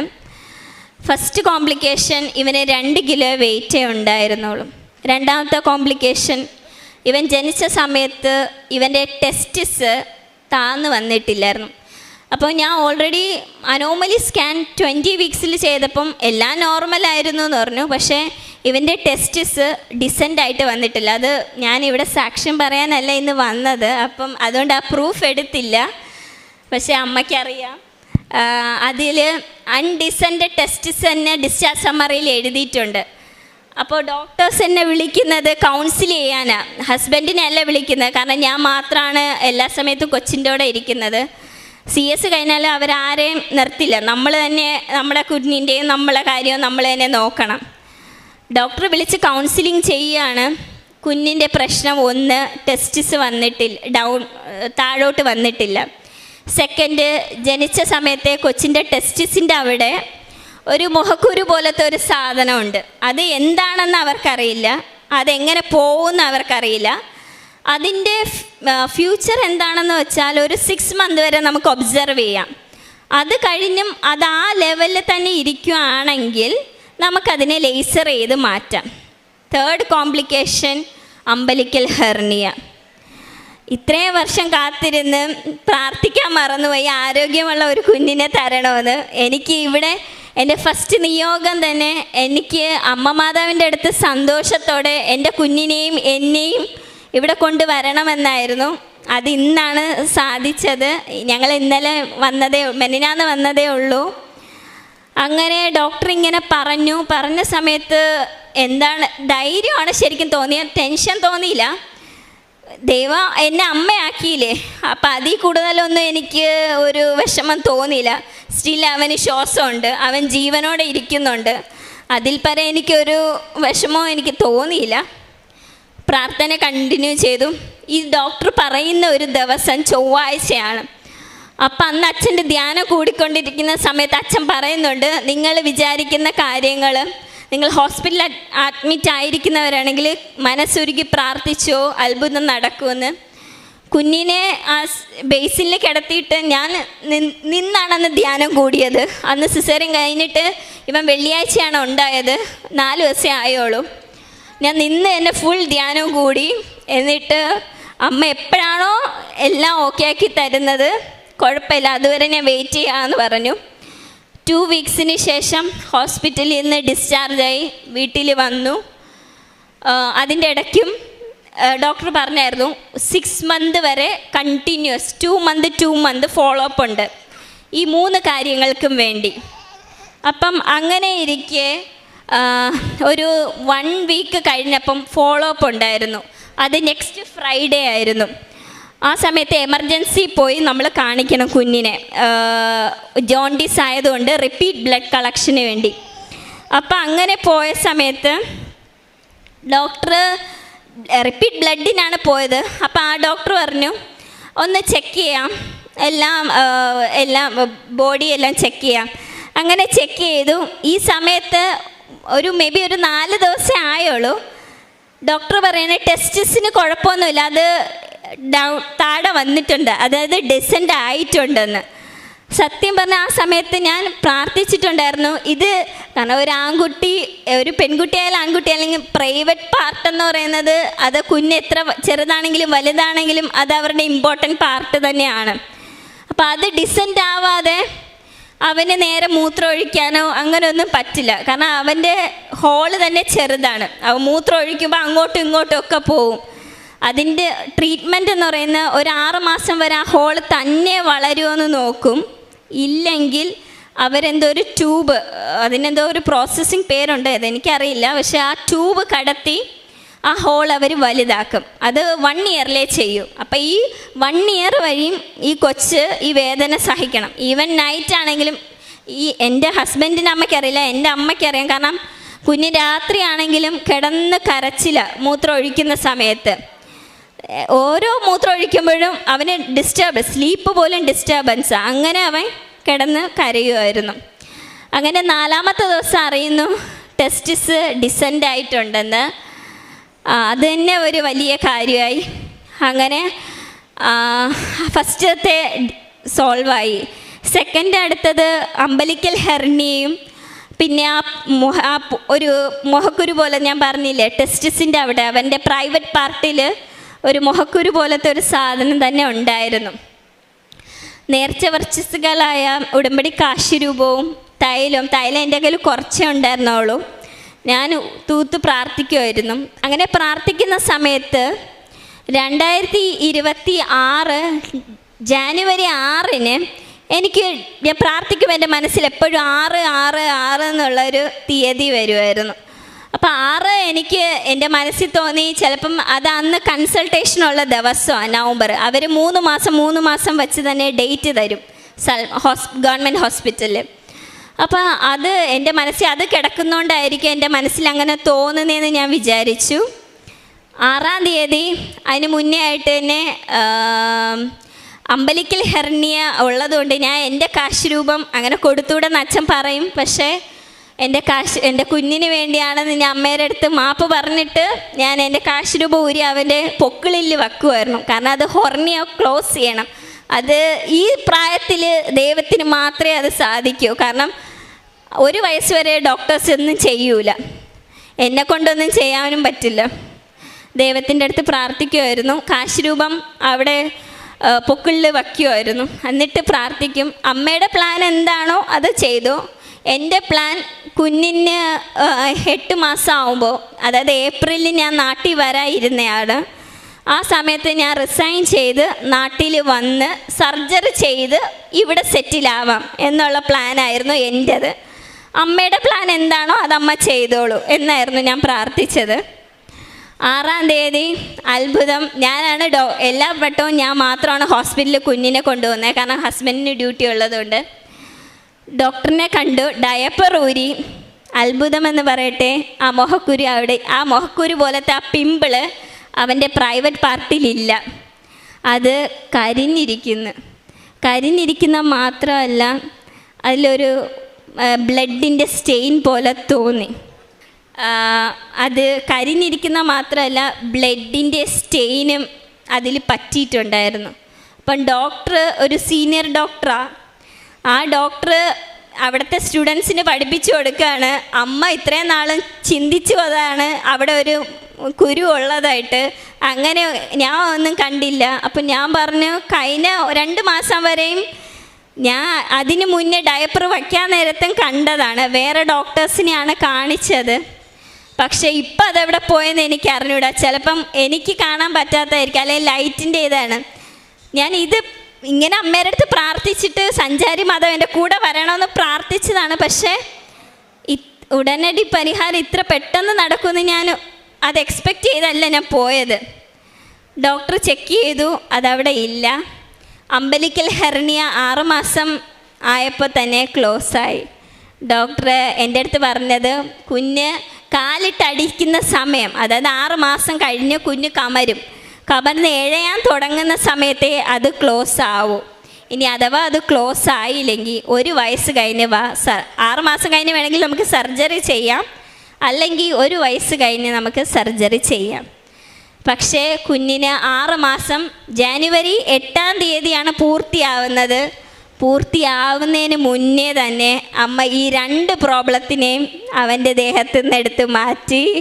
അമ്മ മാതാവേ നന്ദി. ഇതാണ് എൻ്റെ കുഞ്ഞിനെ റിലേറ്റ് ചെയ്തുള്ള സാക്ഷ്യം. പ്രഗ്നൻസി ടൈമിലും കുഞ്ഞിനും ഞാൻ എൻ്റെ ഉടമ്പടി കാശിരൂപവും വിശുദ്ധമായ തൈലവും ഉപയോഗിക്കാറുണ്ടായിരുന്നു. അറിയാവുന്നവരൊക്കെ ഉപയോഗിക്കാൻ കൊടുക്കുമായിരുന്നു. 2ാമത് ഞങ്ങളുടെ വിസയുടെ കാര്യമായിരുന്നു. വിസ ഞാൻ വർക്ക് ചെയ്യുന്ന ഹോസ്പിറ്റലിൽ വിസ തരുമായിരുന്നു. പക്ഷേ ഒരു മേ ബി ഒരു 3-4 മാസം മുന്നേ അവർ പറഞ്ഞു, ലേഡീസ് സ്റ്റാഫിന് വിസ തരാൻ പാടാണ്. കാരണം ഒത്തിരി ഇപ്പം നമുക്ക് വിസ പോകുന്നു, ഒത്തിരി ഡിപ്പെൻഡൻറ്റ് വിസ പോകുന്നുണ്ട്. അപ്പോൾ ഓൾറെഡി ഞാനത് ഉടമ്പടി പുതുക്കിക്കൊണ്ടിരിക്കുന്ന സമയത്ത് എഴുതി വച്ച കാര്യമായിരുന്നു വിസയുടെ കാര്യം. ആ വിസ ഓൾറെഡി അമ്മയ്ക്ക് ഞാൻ പറഞ്ഞിട്ടുണ്ടായിരുന്നു. അപ്പം ഹസ്ബൻഡ് പറഞ്ഞു, അതൊന്നും നടക്കാൻ പോവില്ല, ഞാൻ തന്നെ ട്രൈ ചെയ്തോളാം. അങ്ങനെ ഹസ്ബൻഡ് ട്രൈ ചെയ്തു. പക്ഷേ ദൈവം ഹസ്ബൻഡിനെ സപ്പോർട്ട് ചെയ്തു. ഹസ്ബൻഡിന് എല്ലാ സഹായവും എല്ലാം ചെയ്തു കൊടുത്തു. അങ്ങനെ ഇരിക്കെ ഞങ്ങൾക്ക് എൻ്റെ കൊച്ചിൻ്റെ വിസ എല്ലാം റെഡിയായി. അങ്ങനെ ഇരിക്കുന്ന സമയത്ത് ടിക്കറ്റ് എടുത്തു നാട്ടിലേക്ക് വരാൻ. വിസയ്ക്ക് അപ്ലൈ ചെയ്യാൻ കൊടുത്തു. യുദ്ധം വന്നു, എല്ലാം ഫ്ലോപ്പായി. വിസയില്ല, ഒന്നുമില്ല. ഹസ്ബൻഡിൻ്റെ കമ്പനിയിൽ നിന്ന് പറഞ്ഞു 6 മാസം വരെ വിസ അടിക്കൂ. വിസ അടിച്ച് കഴിഞ്ഞാൽ ഹസ്ബൻഡിൻ്റേത് അടിച്ചു കഴിഞ്ഞിട്ടേ എൻ്റെ കുഞ്ഞിൻ്റെ അടിക്കുള്ളൂ എന്ന് പറഞ്ഞു. അപ്പോൾ എനിക്ക് മനസ്സിലായി ഇത് ഹസ്ബൻഡിനിട്ട് അമ്മ കൊടുത്ത ഒരു പണിയാണ്. കാരണം ഓൾറെഡി ഞാൻ ഇത് എൻ്റെ സൈഡിൽ നിന്ന് അമ്മയുടെ അടുത്ത് പറഞ്ഞ കാര്യമാണ്. എൻ്റെ സൈഡിൽ തന്നെ എനിക്ക് കിട്ടുമെന്ന് വിചാരിച്ചു. ഞാനൊന്നും മിണ്ടിയില്ല. 2 ആഴ്ച കൊണ്ട് അപ്പോൾ അച്ഛൻ്റെ ധ്യാനം ഉണ്ടായിരുന്നു. ആ സമയത്ത് അച്ഛൻ പറഞ്ഞു, എന്തെങ്കിലും ഒരു തടസ്സം ഉണ്ടെങ്കിൽ നിങ്ങൾ ആ കാരുണ്യ പ്രവർത്തികൾ ചെയ്യണം, അത് കൂട്ടണമെന്ന് പറഞ്ഞു. അപ്പോൾ അന്ന് അന്ന് ഒരു ചൊവ്വാഴ്ച ദിവസമായിരുന്നു. കാരുണ്യ പ്രവർത്തിയും പ്രേക്ഷിത പ്രവർത്തനം ആഴ്ചയിൽ ഇവിടെ നിന്ന് ഫ്രണ്ട്സ് ആരെങ്കിലും വരുന്ന സമയത്ത് പത്രം മേടിച്ചു കൊണ്ടുവരും, അതവിടെ തന്നെ കൊടുക്കും. കൂടുതലും മലയാള പത്രമാണ് കൊടുത്തിട്ടുള്ളത്. പിന്നെ ഞാൻ ചെയ്തിട്ടുള്ളതെന്ന് പറഞ്ഞാൽ കാശിരൂപവും ഇവിടുന്ന് ജപമാലയും അമ്മയുടെ കാശിരൂപതയുള്ള ജപമാലയും മേടിച്ച് കുഞ്ഞ് ജനിച്ച സമയത്ത് തന്നെ കുഞ്ഞിൻ്റെ പേര് വെച്ച് ഇങ്ങനെ കിട്ടിയ സാക്ഷ്യം പറഞ്ഞ് എനിക്കറിയാമെന്നുള്ളത് മറിഞ്ഞുകൂടാത്തവർക്കും വേണ്ടി കൊടുത്തായിരുന്നു. കാരുണ്യ പ്രവർത്തികൾ 8 മാസം വരെ ദൈവം സഹായിച്ച് എനിക്ക് ഇതുവരെ എല്ലാം ചെയ്യാൻ പറ്റി. ഉടമ്പടി എടുത്ത് ഇന്ന് വരെ എനിക്ക് ചെയ്യാൻ പറ്റി. ഇവിടെ ചില മാസം ചെയ്യാൻ പറ്റാത്ത മാസം ഞാൻ എൻ്റെ അമ്മയ്ക്ക് പൈസ അയച്ചു കൊടുക്കും. അപ്പം അമ്മ എൻ്റെ അനിയത്തിയും കൂടെ ചേർന്ന് ചെയ്യും. ഇപ്പം ഞാൻ ചെയ്യുന്നത് കണ്ട് അവരും കാരുണ്യ പ്രവർത്തികൾ ചെയ്യാൻ തുടങ്ങി. അതാണ് എൻ്റെ ആത്മീയ വളർച്ചയും. എൻ്റെ ഹസ്ബൻഡും അതുപോലെ കാരുണ്യ പ്രവർത്തികൾ മുമ്പ് ചെയ്യൂലായിരുന്നു, ഇപ്പം ചെയ്യാൻ തുടങ്ങി. വിസയുടെ കാര്യമാണെങ്കിലും ഒരു ദിവസം ഞാൻ പെട്ടെന്ന് എനിക്ക് തോന്നി ഒരാൾക്കൊരു ഫുഡ് കൊടുക്കണമെന്ന് കൊടുത്തു. അന്ന് ഉച്ചയ്ക്ക് എനിക്ക് വിസ അപ്രൂവായി. ഹസ്ബൻഡ് വിളിച്ചു പറയുന്ന വിസ ശരിയായി എന്നും പറഞ്ഞ്. അതാണ് എനിക്ക് അടുത്ത അമ്മ അനുഗ്രഹം തന്നത്. അടുത്ത 3ാമത് പെട്ടെന്ന് ഓർത്തപ്പം പറഞ്ഞതാ, ഈ ആൾത്താരെ നിൽക്കുമ്പോൾ ഒത്തിരി സമയമില്ലാത്തതുകൊണ്ട് അമ്മ എന്തെങ്കിലും പറയാൻ വിട്ടുപോയിട്ടെങ്കിലും ക്ഷമിക്കണം. ബൈബിൾ വായിക്കും എല്ലാ ദിവസവും. ചില സമയം രാവിലെ 1/2 മണിക്കൂർ വായിക്കും, അല്ലെങ്കിൽ രാത്രി എന്തായാലും 1/2 മണിക്കൂർ കൂടുതൽ വായിക്കാറുണ്ട്. രാവിലെയും രാത്രിയും വായിക്കാറുണ്ട്. ഫാസ്റ്റിംഗ് എല്ലാ ദിവസവും എടുക്കും. അറിയാവുന്നവരെയും അറിയാത്തവരെയും ആഴപ്പെടുത്തും. ഇതുവരെ എനിക്ക് ഫാസ്റ്റിംഗ് മുടക്കാൻ ദൈവം സഹായിച്ച് പറ്റിയിട്ടില്ല. എല്ലാം കണ്ടിന്യൂസ് ആയിട്ട് ചെയ്യാൻ പറ്റുന്നുണ്ട്. പിന്നെ ഞങ്ങൾക്ക് അവിടെ ചെയ്യാൻ പറ്റുന്ന നമുക്ക് കൃപാസന ഗ്രൂപ്പുകളുണ്ട്. സ്റ്റാറ്റസായിട്ടും അല്ലാതെ നമുക്ക് ഫ്രണ്ട്സ് വഴി ഷെയർ ചെയ്യാനും അച്ഛൻ്റെ ഉടമ്പടി ക്ലാസ്സുകൾ ഷെയർ ചെയ്യാനും ഒക്കെ നമുക്ക് പറ്റാറുള്ളൂ. കൂടുതലും അങ്ങനെയാണ്, ഓൺലൈൻ മാധ്യമങ്ങളിലൂടെയാണ് നമ്മളിത് ഷെയർ ചെയ്യുന്നത്. ഇത്രയും അനുഗ്രഹം തന്ന അമ്മ മാതാവിനും നെക്സ്റ്റ് ഇനി അടുത്ത പ്രത്യേകിച്ച് ഒരു നിയോഗങ്ങൾ ഇപ്പം ഇല്ല. എന്താണോ എപ്പോഴും പറയുന്ന ഒരു വചനമാണ്, ഇതാ കർത്താവിൻ്റെ ദാസി അങ്ങയുടെ ഇഷ്ടം നിറവേറട്ടെ എന്നുള്ള വചനം എപ്പോഴും പറയും. അതുകൊണ്ട് എൻ്റെ മനസ്സിൽ പ്രത്യേകിച്ച് ആഗ്രഹങ്ങളൊന്നുമില്ല. എന്താണോ അമ്മയുടെ ഇഷ്ടം അത് തന്നെ നടന്നു പോട്ടെ എന്ന് ചിന്തിക്കുന്നു. ഇന്ന് തന്നെ ഉടമ്പടി എടുക്കാനല്ല ശരിക്കും ഞാൻ വന്നത്. അമ്മയെ എൻ്റെ കുഞ്ഞിനെ ചോറൂണാണ്. അപ്പോൾ അവനെ ഇതുവരെ ഒരു ക്ഷേത്രത്തിലൊന്നും കേട്ടിട്ടില്ല. അപ്പോൾ ആദ്യമായിട്ട് അവനെ ഇവിടെ കേട്ടിട്ടേ ഞാൻ ഒരിടത്ത് കൊണ്ടുപോകുമെന്ന് വിചാരിച്ചിരുന്നു. അത് കൊണ്ടുവന്നു. പെട്ടെന്ന് എനിക്ക് ഉടമ്പടി എടുക്കണമെന്ന് തോന്നി. എത്രയും നേരം ചേട്ടനും ഫാമിലിയും വെയിറ്റ് ചെയ്തു. സാക്ഷ്യം ചോദിക്കാം അങ്ങനെയാണ് ഞാൻ ഇവിടെ വന്ന് ചോദിച്ചത്. ഞാൻ വിചാരിച്ചു ഉടമ്പടി എടുത്ത് കഴിഞ്ഞ് കുറേ നാൾ കഴിഞ്ഞാലേ സാക്ഷ്യം പറയാമോ എന്ന്. അപ്പോൾ ഒരു ആൻറ്റി പറഞ്ഞു ഇല്ല സാക്ഷ്യം പറയാമെന്ന്. അതുകൊണ്ടില്ല എൻ്റെ കയ്യിൽ പ്രൂഫൊന്നും ഇല്ലാത്തത്. അമ്മ മാതാവിനും ഈശോയ്ക്ക് ഒരുപാട് നന്ദി. ഇത്രയും അധികം ഇങ്ങനെ അടുത്ത് നിന്ന് കാണാൻ പറ്റിയതിന് വളരെ സന്തോഷം. മത്തായിയുടെ സുവിശേഷം 19-ാം അധ്യായം 26-ാം വാക്യം. യേശു അവരെ നോക്കി പറഞ്ഞു, മനുഷ്യർക്ക് ഇത് അസാധ്യമാണ്, എന്നാൽ ദൈവത്തിന് എല്ലാം സാധ്യമാണ്. ഈശോയുടെ സഹനങ്ങളോട് ചേർന്നുകൊണ്ടായിരുന്നു അഞ്ജന അനിലിൻ്റെ അനുഭവ സാക്ഷ്യം. ഓരോ അമ്മമാരുടെയൊക്കെ കടന്നു പോകുന്ന ജീവിത അനുഭവങ്ങളെയായിരുന്നു, പ്രസവത്തിൻ്റെ സമയത്ത് കടന്നു പോകുന്ന അനുഭവങ്ങളെ ഈ മകൾ ഇവിടെ നിന്ന് വളരെ വേദനയോടും അനുഭവത്തിലും കൂടെയാണ് നമുക്ക് മുമ്പിൽ പങ്കുവച്ചത്. അത് വളരെ പൂർണ്ണമായിട്ട് നമുക്കത് മനസ്സിലാകുകയും ചെയ്തു. അമ്മയുടെ പ്രത്യക്ഷീകരണ മാതാവിൻ്റെ സാന്നിധ്യം സംരക്ഷണവും ഈ മകളോടൊപ്പവും ഇവൾ ജന്മം നൽകിയ കുഞ്ഞിനോടൊപ്പം ഉണ്ടായിരിക്കുന്നു. ഏറ്റവും വലിയ അനുഭവം എന്ന് പറയുക ഈ മകളുടെ കുഞ്ഞിന് ഉണ്ടായിരുന്ന ബുദ്ധിമുട്ടുകൾ തന്നെയായിരുന്നു.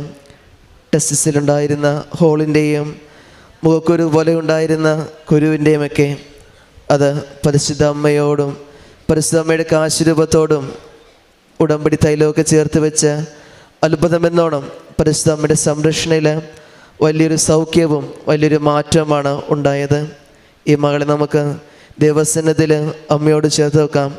ഈ മകള് ഇടയ്ക്ക് പറയുകയും ചെയ്യുന്നുണ്ട്, എൻ്റെ പ്ലാൻ ഇതാണെങ്കിലും അമ്മയുടെ പ്ലാൻ അത് ചെയ്തു കൊള്ളുക എന്നാണ്. അമ്മയുടെ ഇടപെടലും പ്ലാനും ഈ മകൾക്ക് ഒരാശ്വാസമായിട്ട് മാറുകയായിരുന്നു. ഈ അമ്മയോട് ചേർന്ന് കൊണ്ട് നിൽക്കുമ്പോൾ ഈ അമ്മ തൻ്റെ മകളുടെ പറയുന്നത് ഇത് തന്നെയാണ്, മനുഷ്യന് അസാധ്യമായത് ദൈവത്തിന് സാധ്യമാക്കി തന്നു. ഈ മകളുടെ വേദനകളെയും സഹനങ്ങളെയും അമ്മ എടുത്ത് മാറ്റിക്കൊണ്ട് ആശ്വാസത്തിൻ്റെ നന്മകൾ നൽകുകയും നല്ലൊരു കുഞ്ഞിനെയും ആരോഗ്യമുള്ള കുഞ്ഞിനെ നൽകി അമ്മ മാതാവ് ഈ മകൾ അനുഗ്രഹിക്കുക ചെയ്തു. നമുക്കെല്ലാവർക്കും പരിശുദ്ധ പ്രത്യക്ഷീകരണ മാതാവിനോട് ചേർന്ന് കൊണ്ട് നന്ദി അർപ്പിക്കുകയും ഈ മകളുടെ ജീവിതത്തിൽ അമ്മ ചൊരിഞ്ഞ അനുഗ്രഹങ്ങൾക്ക്